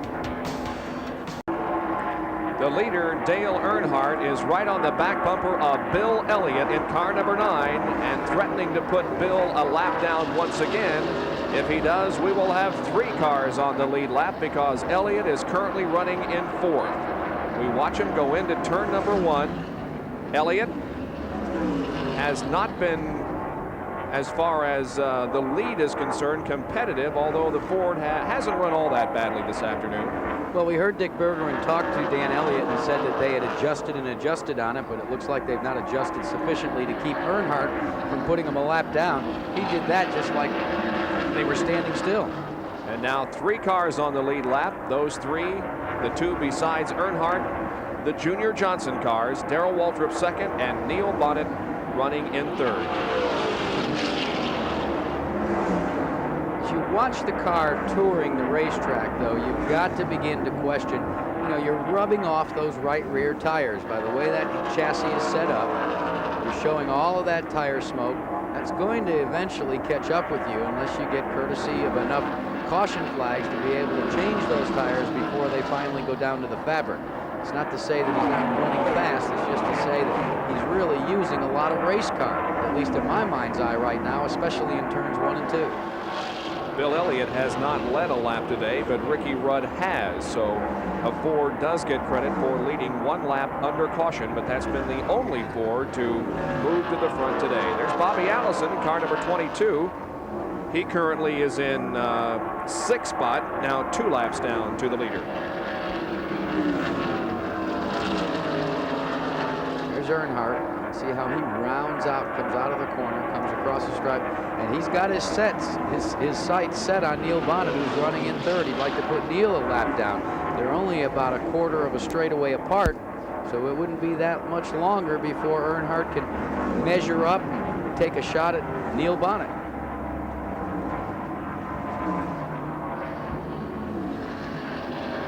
Neil Bonnet, the only one that can extend the streak to 12 different winners, because both Earnhardt and Darrell Waltrip have won in the last 11 races. So Bonnet is right now the only one that may extend that streak. There he is, Neil Bonnet, last week hard into the wall at Bristol. This week in 3rd place, but not too far behind him is the leader, Dale Earnhardt. Darrell Waltrip running in 2nd position, and another Waltrip is out there on the racetrack, still in the race, and that is Mike Waltrip, car number 23. Mike, another one of those in contention for Rookie of the Year honors. But he's not considered a rookie at this racetrack because he did compete in the Southern 500, Bob. But he is driving Dick Bear's car, sponsored by Hawaiian Punch, and he's genuinely excited about getting out here and getting the track time that he needs to be able to learn about these racing facilities. You know, he's got that Pontiac, and really he has kept his nose clean here. And you know, the one thing that really we notice everywhere they go, Darrell does take the time to go over and talk to Mike. And he says one of the differences between when I came up and when Mike came up is the fact that I've gotten into Mikey's car periodically this year and told him what's wrong with it. Well, here's Tim Richmond. We talked so much about him, but he's back in the pits. By the way, this is Mike Waltrip's best performance ever in a Winston Cup race. His best career finish has been an 18th. This year, he had a 19th place finish at Atlanta. He is currently 12th and not doing all that bad at all. The rubber being changed on the right side of Tim Richmond's Folgers car. And let's see if he chooses to. No, they will not change rubber on the left side of the car, so it's just a right side rubber and a fuel fill-up. Did you see the smoke coming out of the right front there, Bob? That's the smoke from the brake calipers. That's how much they're using the brakes here. And there is Neil Bonnet going a lap down to the field. So Dale Earnhardt is threatening to lap the entire field here at Darlington. Only one more car now on the lead lap with Dale Earnhardt, and that is Darrell Waltrip. And it would not surprise me at all if Waltrip went a lap down in this race and Dale laps the entire field. It has been that kind of a day for Earnhardt. Bobby Allison, though, going back around Earnhardt on the inside of the racetrack there in corner number 1. And here is Bill Elliott coming in for a stop. 4th place, Bill Elliott brings the Ford in. We have 309 laps completed out of 367, so if this is just a routine stop, it will be the final one, and Earnhardt is also coming in for his final pit stop of the afternoon. Here he is, entering the pits, the crew waiting for him to stop so they can go to work, and let's go to Dick Berggren. And Earnhardt slides to a stop here. They've got 2 brand new sticker tires for the outside of this car. That's a surprise. Generally in the last pit stop, they'll put on a set of tires that have been used so they know how they're going to grow. But these guys have chosen brand new tires. They're still putting the fuel in the car. And this time Earnhardt gets the full load and off he goes. 18.2 second pit stop for Dale Earnhardt, and away he goes back onto the racetrack. So Earnhardt will resume now his lead in the TranSouth 500. We'll be right back in just a moment. We welcome you back to Darlington, South Carolina, and the TranSouth 500 being brought to you by Ford and your Ford dealer. Have you driven a Ford lately? And by Dickies, they're America's favorite work clothes, but who says you have to work in them? And by Aapril, it's the finishing touch every time you wash your car. 313 laps completed in the TranSouth 500. The lead held by Dale Earnhardt. Second place is the number 11 car driven by Darrell Waltrip. Kyle Petty comes in for a pit stop. Dick Berger alluded to the fact that they went with sticker tires, brand new tires on Dale Earnhardt, your leader. Could be that they had to go that way because they just don't have any sets of used tires that aren't wore out or that are too wore out, so they can't put any of them back on with the way he's been burning tires. Well, Darrell Waltrip is the leader of the race at the moment because he has not made his final pit stop, although this man, Dale Earnhardt, will assume the lead once again when Waltrip does come in for his pit stop. There is Darrell coming down the main straightaway, but he is choosing to stay out for at least one more circuit of this 1.336 mile racetrack. As you can see, Ayrton Senna was the winner of the Spanish Grand Prix that ESPN had for you this morning at 10 o'clock with Jackie Stewart and with Larry Newber. American League Baseball scores, New York leading Milwaukee. Cleveland has the lead over Detroit in the 7th inning. Seattle leading Minnesota in the 8th. And the rest of the baseball scores for you. And of course, hockey tonight on ESPN as we continue to bring you the Stanley Cup playoffs. Waltrip running in second position. We should be seeing a pit stop by Darrell possibly this time around. He's at the end of the backstretch. If he drops the car low on the track, it will be an indication he's coming in for a stop, and he is. He does, you see, tries to get out of the throttle, come around the corner as slowly as he possibly can. That's about 55 to 60 miles an hour. Then he can do the shoot and scoot down to the end of pit road where the Junior Johnson team will be ready to service him for the final time, they hope. Waltrip sliding to a stop in the Junior Johnson pit. The crew going to work on that machine. Right side tires, that's all they intend to change right now. They're filling it up with fuel. Here's Dale Earnhardt circuiting the racetrack. Waltrip goes away, and he's on the backstretch. He's just entering turn number 3 as Darrell moves out into turn number 1. And the number 4 car of Rick Wilson low on the racetrack, just ahead of Darrell Waltrip. So Waltrip begins to gain some momentum now, and it's going to be almost a half-lap lead for Dale Earnhardt. Everything has gone Dale Earnhardt's way today. Pit stops have been just perfect. Everything that they have done, they've not had any major chassis problems. He has really come to the track too tough to tame with a whip and a chair that seems to be able to get the job done, Bob. Flawless performance by Dale Earnhardt, and the question that he is asking himself probably, and that we are asking, can the car run the entire 500 miles? He has had a problem doing that in the races so far this year.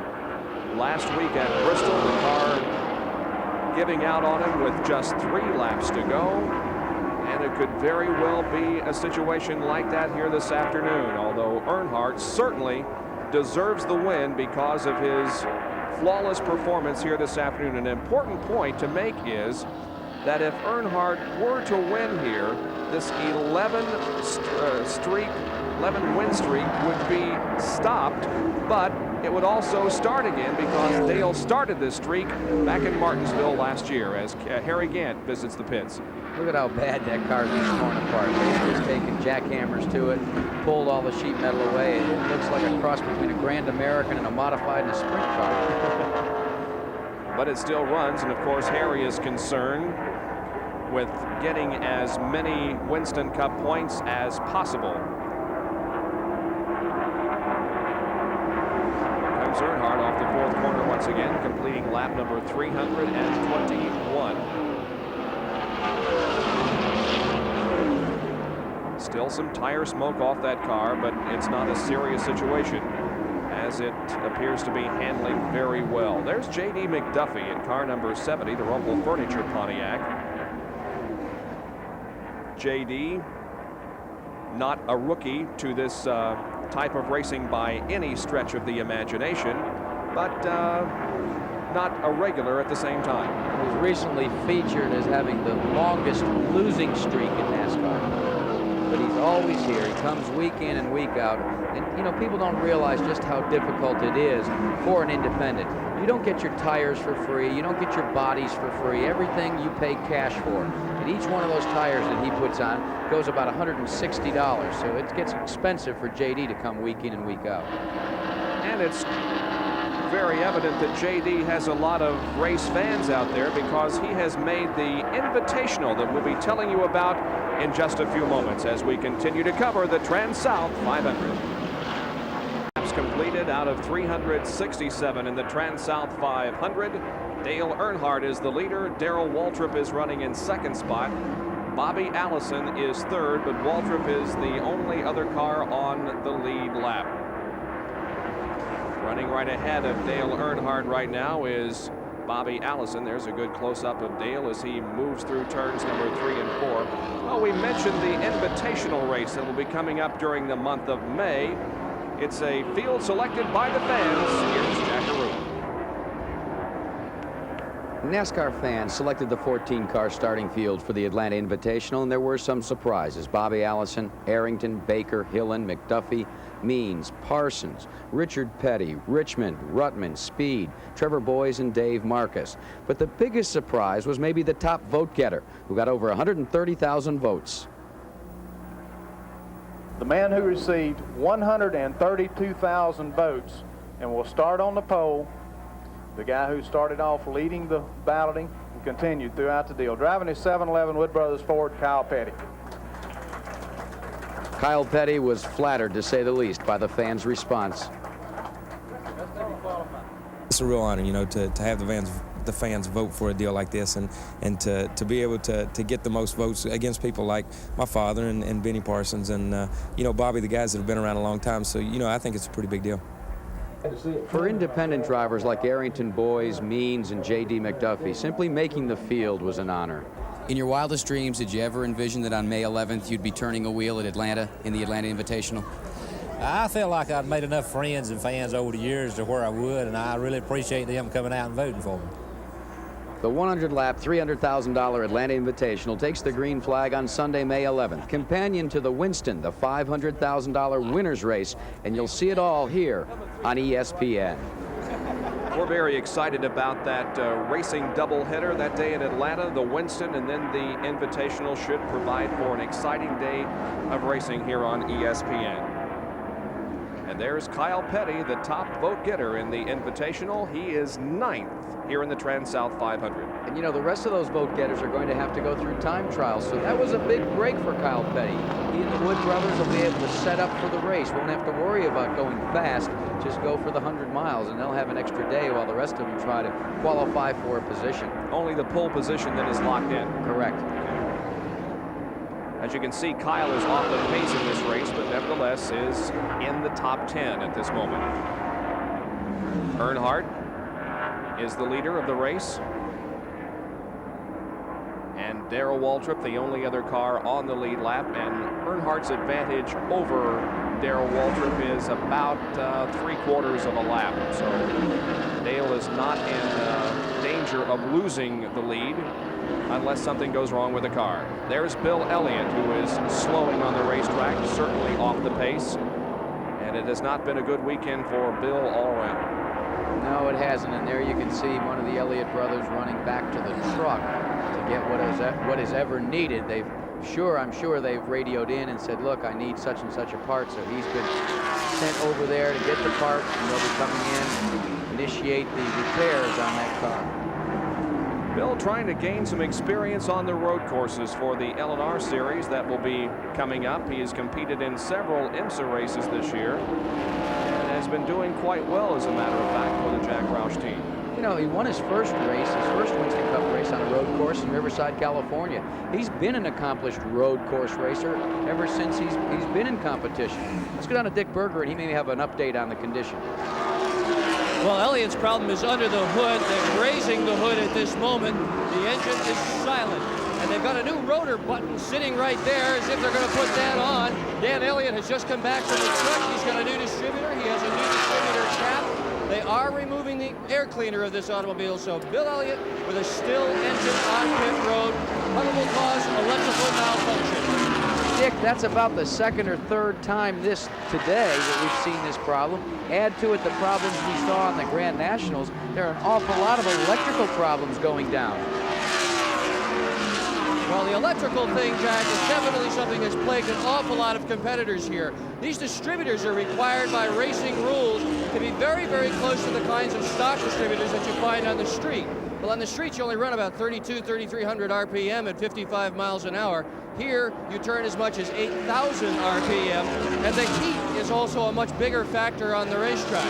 So the additional RPM, the additional heat, really puts a lot of strain on the electrical system. I remember at North Wilkesboro, where we were going next week, had the problem in that fall race there with Darrell Waltrip with distributor wires. What a difference a year makes, though, as far as Bill Elliott is concerned. Last year at this time, Bill was dominating. Bobby Allison picking up the fourth position from Tim Richmond there. So Bobby passing Tim at the end of the straightaway and going fourth.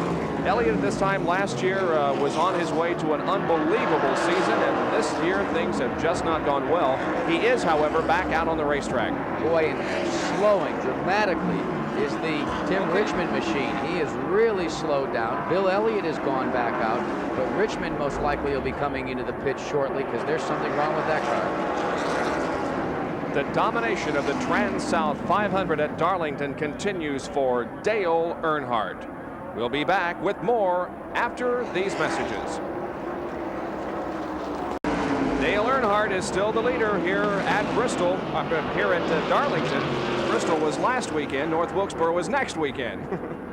A lot of people, though, think this is a short track, Bob, so they wouldn't fault you. It takes a lot of short track talents to get around Darlington because it's not the run-of-the-mill super speedway.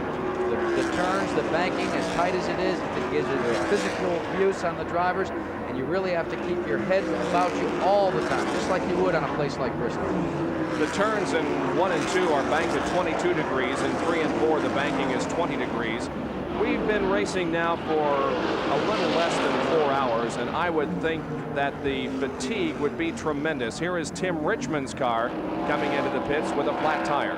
You can see how it's wobbling back and forth. Now, it's not totally flat down on the wheel. What it is they've got an inner liner inside to retain some of it. But it is flat nonetheless. Yep, I can see him. They're changing the left side rubber on the Tim Richmond machine. Tim at the moment is running in the top 10. He is 5th, but he was at least until this pit stop, and now it may have cost him a couple of positions. Rusty Wallace also was in for a stop, and Rusty pulls out onto the track right behind Tim Richmond. No matter where you look, everybody's had a problem. When you look down the list of the current leaders, Bonnet had his share of problems. Waltrip, we alluded to the problems there when we talked to Jeff Hammond. We take a look at everybody except one driver, Dale Earnhardt. He's leading. It's been just a quality afternoon for Richard Childress and their entire team. Nothing has gone wrong with the Earnhardt car. And when you watch Earnhardt drive that number 3, take it around the racetrack, watch how smooth that car is. He goes up around H.B. Bailey. He puts it up in the high side. Then he just ducks it down low, can bring it back around. Very little wobble, very little jump as compared to H.B. Bailey's car, which wanted to change lanes maybe twice or 3 times during that piece of real estate they covered. And he goes over here into turns 1 and 2, and again can run right up against the rail without any problem whatsoever. He may be burning the tires, but it's handling perfectly for Earnhardt today. Earnhardt started this race from outside of row number 2, right alongside Benny Parsons. Dale was the 4th fastest qualifier at about, and Mike Waltrip is experiencing a problem. Mike going into the pits on the back stretch, and rather here on the front stretch, and there is a lot of smoke pouring from that car. And we had told you earlier that this was Mike's best performance in a Winston Cup race. They're, however, taking the hood off the car and looking in the engine compartment. A lot of smoke coming from underneath the hood. That's got to be a big disappointment for young Mike Waltrip. You know, one of the things that most people don't know is that he spent some time living with Richard Petty before he went Winston Cup Grand National Racing. When he was driving for the what they call the Baby Grand International Sedan Series, he lived with Richard. When Kyle moved out, Richard said, I got a Waltrip as a son now. And they really took him under his shoulder. And we have a car in the wall in turn 3. Excuse me for interrupting, but Bobby Waywack has pounded the concrete in turn number 3, and some fire from the engine compartment of that race car. Waywack gets it to the inside on the apron and is trying to unstrap the belts and get out of there before the fire threatens him physically. And here he comes. Waywack is out of the car, appears to be okay, but this is going to bring out another caution flag. It's a tough break for a guy like Bobby Waywack because he doesn't have that many cars. That's an old car that he brought here because they didn't have one of the new cars ready for competition in Darlington. And now he's trashed it, as you can see, the Superior Piping Special number 74. And you know, if you look over there on the window side, behind the Aapril window, what Bobby carries on all of his cars is the saying, all things are possible. Well, he was able to get out of that race car without any injury. It's still over there in the third turn, and so far no help has come toward it. Now a tow truck does get into position. Here is Dale Earnhardt pitting. And Earnhardt is sliding to his stop again. This time they're putting on 4 tires, and this time all 4 tires are scuffs. Tires that they have run already, and so they know exactly what the stagger is, how they're going to grow, how they're going to work. They've got those right side tires on. The fuel is already in. The crew now is working on the left side tire. Everything is going just perfectly. He's got a little mark on the left rear quarter panel. Other than that, Earnhardt's car even is unmarked. It has been his day, and there he goes from what should be his final pit stop. It has been his day, and it would really be too bad if something were to happen in the final laps of this race, as he has experienced earlier this year, because he has worked for and earned this TranSouth 500 win. But it's not over yet. You know, he had worked for and earned a win in the Daytona 500, and when it was over, it went to Jeff Bodine. He'd worked for and earned a victory, let us say, at Bristol, Tennessee. But when it was over, it was the Alugard team with Rusty Wallace in victory lane. You know, it doesn't have anything to do with it, how much you work and how much you earn. What it has to do with is who comes beneath the checkered flag. Here comes the Bud cars, the Junior Johnson machines, and Neil Bonnet peels off into his pit area while Darrell Waltrip continues on down the pit road and now comes to a stop while the crew begins to change the tires on the right side. The air wrenches at work. Will they change on the left side of the car? Yes, they will. And also a member of the pit crew goes inside the car on the right and makes some chassis adjustments there. And that is very difficult this year. And there goes Waltrip. Now the question is, can he catch Dale Earnhardt? It could be that the tire setup is right for Darrell now and he can make a race out of this. We'll be right back in just a moment to find out. We are in our 10th caution period of the afternoon in the TranSouth 500 from Darlington International Raceway in South Carolina. The most recent incident involved Bobby Waywack. He hit the wall up in turn number 3, but is okay. They're still cleaning up the track over there. The car is off of the racetrack, and so we should be going green within too many laps. Now, Dale Earnhardt continues to lead this race, but Darrell Waltrip is running in second position, and earlier this weekend we talked to Darrell. You're leading the points, and I believe you were quoted not too long ago as saying that you now believe that it's consistency that you want to go for rather than the wins. Is that a fair quote? Well, we want to finish all the races. If you do that, then you'll win the championship, or you'll at least you'll have a good chance to win the championship. The Winston Cup Championship in 1986 is worth $550,000. That's a lot of money, and $550,000 in November is a whole lot better than $30,000 or $40,000 through the season. So we look forward to the championship, and the money is great. And one thing I like to say, there should never be in the course of a season any event, any race, or anything that's more important than being the champion. That should be the #1 priority. That should be where the emphasis is. That's where the money should be. And I think it's changing now. This year it's better, 550 for the winner. It might be $1 million next year, but that's the way it should be. And consistency has been the word for Darrell Waltrip this year. He was 3rd in Daytona, 5th at Richmond, 5th at Rockingham, 4th at Atlanta, 3rd at Bristol, and is running 2nd here this afternoon. And we would like to update you on Bobby Waywack. The official word is that he is okay after that incident up there in turn number 3. The track is clear. The green flag is out again with 356 laps completed. We have 11 laps to go in this one. Well, if the start's any indication, Darrell Waltrip has picked up considerably in the speed department because he's holding on to Dale Earnhardt. That is the thing that we will be looking for. Remember, these two guys went at it at the finish of the Richmond race and in a controversial situation with just a few laps to go when both cars went crashing into the wall. 10 laps to go right now, and I'm not sure that Darrell is going to be able to stay up with him. He's losing ground quickly. Earnhardt is making good use of those used tires that they put on by Richard Childress. He's beginning to pull away. But don't forget, Darrell has been known to just wait and wait, even though it's 10 laps to go.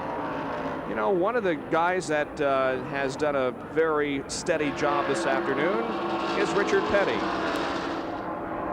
Petty is 2 laps down, but he is running in 5th position. There is Richard to the inside of the racetrack in the STP Pontiac. And this has to be a real feather in Richard's cap because he has endured the fatigue and the strain on the body here this afternoon and has run well all day. And he's running right up there with the leaders. He's sandwiched between 2nd and 3rd. Waltrip is 2nd. There's Petty a lap down. And then 3rd is Waltrip's teammate, Neil Bonnet. But he's keeping up with them. But nobody's keeping up with Dale Earnhardt. Now diving to the inside of the racetrack alongside Richard Petty is Neil Bonnet. And Bonnet passes Richard. Now Tim Richmond also comes along to the inside of the racetrack, passing Richard Petty. Now, as I've said, Bob, drafting is marginal here, but you've got Bonnet and Waltrip with clear sailing in front of them. Maybe they can use the draft just a little bit as Petty gets out of the way and Bobby Allison gets by. Maybe they can use to try and gobble up some of that real estate. Let's see if Neil Bonnet elects to stay right behind his teammate, Darrell Waltrip. Now, despite the fact that Richard is being passed here, he is not losing positions. He is running all by himself, 2 laps down. The number 27 car of Rusty Wallace and the number 25 car of Tim Richmond are 6th and 7th, and they are 3 laps down. So Richard is still 5th. Waltrip and Bonnet running 2nd and 3rd, but they are also separated by 1 lap as Neil lost a lap quite a while ago and has not been able to make it up. Nevertheless, it is a very good run for Neil Bonnet. Ballesteros leading the Masters, and Ayrton Senna earlier today winning, and Petty is in the wall in the backstretch. Oh, just when we were complimenting him on such a great drive, something happens and Petty hits the wall in the backstretch. Unbelievable. Unbelievable. So close to the end. 5 laps from the end and this crash occurred. He's still in the car. He's fired the motor. He's trying to put it into gear. He's actually looking for a place to put it right now. As he's midway down the backstretch, throws it into reverse. Everybody spins by him.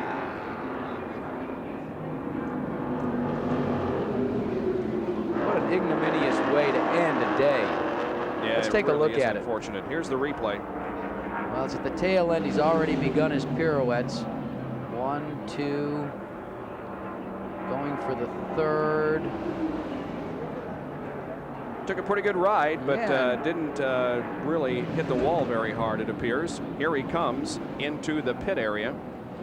And with 4 laps to go now, we could conceivably end this race under caution. Oh, and I would hate to see that, because right now, if they would go back to maybe 1 or 2 green flag laps, we could see a sprint car type finish.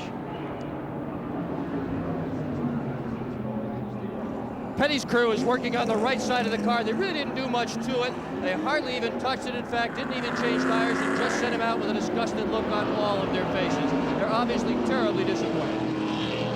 I'm certain that they are. Now Richard goes 3 laps down and is on the same lap as Rusty Wallace and Tim Richmond.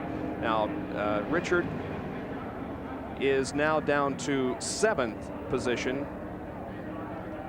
and on the same lap as Tim and Rusty. Well, they'll come around now and there will be, what, 2 laps to go, I believe. This will complete lap 364, so there'll be 3 more laps to go. And the real question is, will they end under caution? And you can be sure that Junior Johnson's crew is looking at the starter, as is Richard Childress's crew. I'm sure Childress's crew would like to see it end under the yellow. The same not for Johnson. They'd like to see the 1-to-go signal this time by, yes, and that's what they get. Yes, sir. There will be 1 more lap until green, and so there will be 2 laps of green, and you can bet that Darrell Waltrip is going to let it all hang out. Remember Richmond, Virginia? Yes. 1st and 2nd, the names were Waltrip and Earnhardt. Grandma, put your teeth in the pocketbook, because these last 2 laps, they're going to be wild ones. It's going to be Earnhardt and Waltrip once again. And lurking in the shadows, Waltrip's teammate, Neil Bonnet, who is running 3rd. Also on the same lap as Neil Bonnet in 4th position is Bobby Allison, so we'll watch that. And see, there's the tough question. Is Neil Bonnet, when he's down on the inside, does he just stay out of the throttle and let Earnhardt and his teammate go race for the win? He can't do too much of it because he's got to worry about Bobby Allison appropriating his position. Look at Dale making it a slow start. Now he begins to stand on the gas and pull away. Here we go. The green is going to come out on lap 365. 2 laps to go. It's a sprint race, Earnhardt and Waltrip. Bonnet's trying to hold him off downstairs. See how everybody went to the high side to try and get around. The 1, it's Earnhardt trying to chase him down as Waltrip, but Earnhardt still got an awful lot of muscle, Bob. Bonnet leading Allison for 3rd place. Now Bobby goes inside of Neil on the backstretch. Can he pull off the pass at the end of the backstretch? Yes, Allison takes over 3rd spot. Oh no, the restart move could have cost Bonnet 3rd position. Here they come for the white flag. 1 more lap to go. Dale Earnhardt is on the lead. And I don't believe that Darrell is going to catch him. Will the car hold under Dale Earnhardt? We continue to watch the battle for 3rd also behind Dale. It is still Bobby Allison in 3rd. And I don't believe that Neil is going to be able to catch Bobby. They come off of corner number 4. There is the 3rd place, Bobby Allison. Dale Earnhardt is on the main straightaway and accepts the checkered flag and wins the TranSouth 500. Waltrip finishes 2nd, Bobby Allison 3rd, and Neil Bonnet winds up 4th. Well, finally, this long race has come to an end, and a well-deserved victory by Dale Earnhardt. You think it was a long race for you. What about Dale Earnhardt? All the races that he's been in, and there they are congratulating each other. Waltrip and Earnhardt waving to the fans. But it's been a long time for Dale Earnhardt. Earnhardt, his last victory came September 22nd, 1985. He's the guy that started the 11 faces, 11 races. So we still have an 11 race streak intact, but we start all over now because Darrell, as you said, started the streak back in September of 1985 with the win at Martinsville. Dale Earnhardt led 332 of the 367 laps, just some indication of how dominant he was here this afternoon at Darlington. And you knew finally, with as well prepared as that car has been each and every time it's been presented to a speedway, that a victory was forthcoming at any moment. He did it today, and he did it in fine fashion, and at a place that you really have got to have your act together to even hope to be victorious. He not only had his act together, he had written the book. And aside from just a little bit of paint scraped off the body on the left side of the car, that car is completely unflawed, so to speak. A nice performance here by Dale Earnhardt this afternoon. We'll be back in a moment to talk with him in Victory Lane. The TranSouth 500 at Darlington is over, and the winner is Dale Earnhardt. Let's go to Victory Lane and Dick Berggren. Well, Dale, congratulations, tired Dale Earnhardt. A new definition of dominating Darlington. You seem to really have it hooked up today. Well, we worked awful good here last year, and we came right down to the end in Austin. You know, we work awful hard, Richard Childers and all the crew. I'd like to thank Goodwrench and Wrangler and all the people that worked real hard to put the money behind us to race, and, you know, thank the good Lord and all the crew. They did a super job.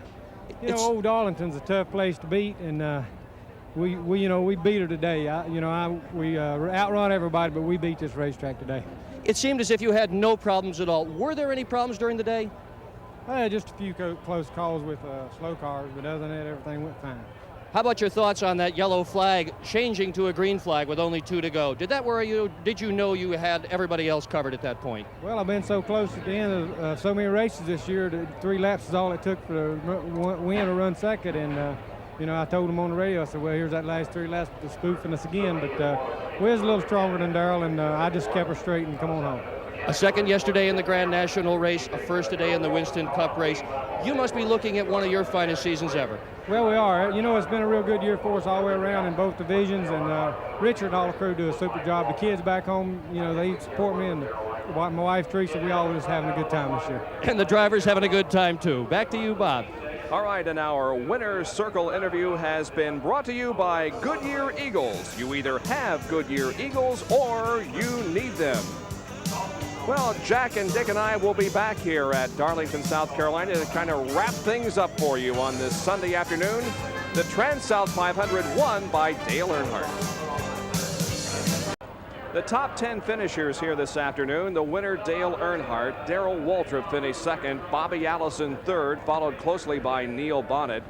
Fifth was Tim Richmond.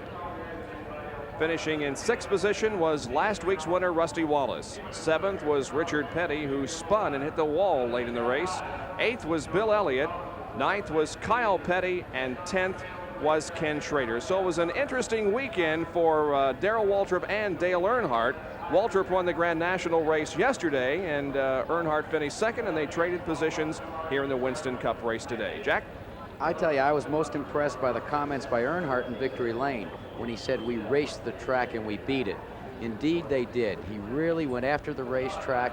He raced it all day, forgot about the other competitors, and said, that's going to be the way I'm going to win this thing, and he deserves to be in Victory Lane. Dick Berggren has caught up with Darrell Waltrip in the pit area, so let's go to that interview. Dick, you got him? No, thanks. Well, Darrell, a good job, not quite a victory. Well, we had a few little minor problems here and there, but overall, I'm tickled to death to run second. Jeff and everybody in the pit crew did a good job getting us out early there a couple of times, and nobody was going to beat Dale today. He deserved to win that race. Those last couple of cautions I know had to make him nervous, but he had us covered, and it's been a deal where Bodine had the best kart at Daytona, and somebody else had the best car at Rockingham, and somebody else had the best car at Atlanta, and so on and so forth in the same way today. One car a little bit better than everybody else, and he gets the victory. Were you really afraid your car was on fire midway during the race, Darrell? Yeah, what had happened was we had a rear end leak, and seal out of the rear end, and it was leaking a little grease. Then all of a sudden one of my tailpipes started dragging a little bit and sparking, and I thought the thing had caught on fire, and it panicked me pretty bad, but it didn't. I want to thank the Lord for a safe race, and say hi to Letitia and Frank and everybody at home. It's Darrell Waltrip, second place here at Darlington this afternoon. All right, congratulations to Darrell finishing second here. The average speed of the race was 128.994. There were 16 lead changes among 8 drivers. The TranSouth 500 has been brought to you by Ford and your Ford dealer. Have you driven a Ford lately? And by Busch Beer, the beer with the taste as smooth as its name. And by Levi Garrett Chewing Tobacco. Time after time, the quality comes through. Join us for Speed Week later this week with a wrap-up on all the auto racing activity from throughout the nation. And join us next Sunday afternoon for the 400-lap race from North Wilkesboro, North Carolina. Thanks to Dick Berggren and Jack Arute. This is Bob Jenkins. Thank you for joining us. We'll see you next Sunday. For now, from Darlington, South Carolina, so long, everyone.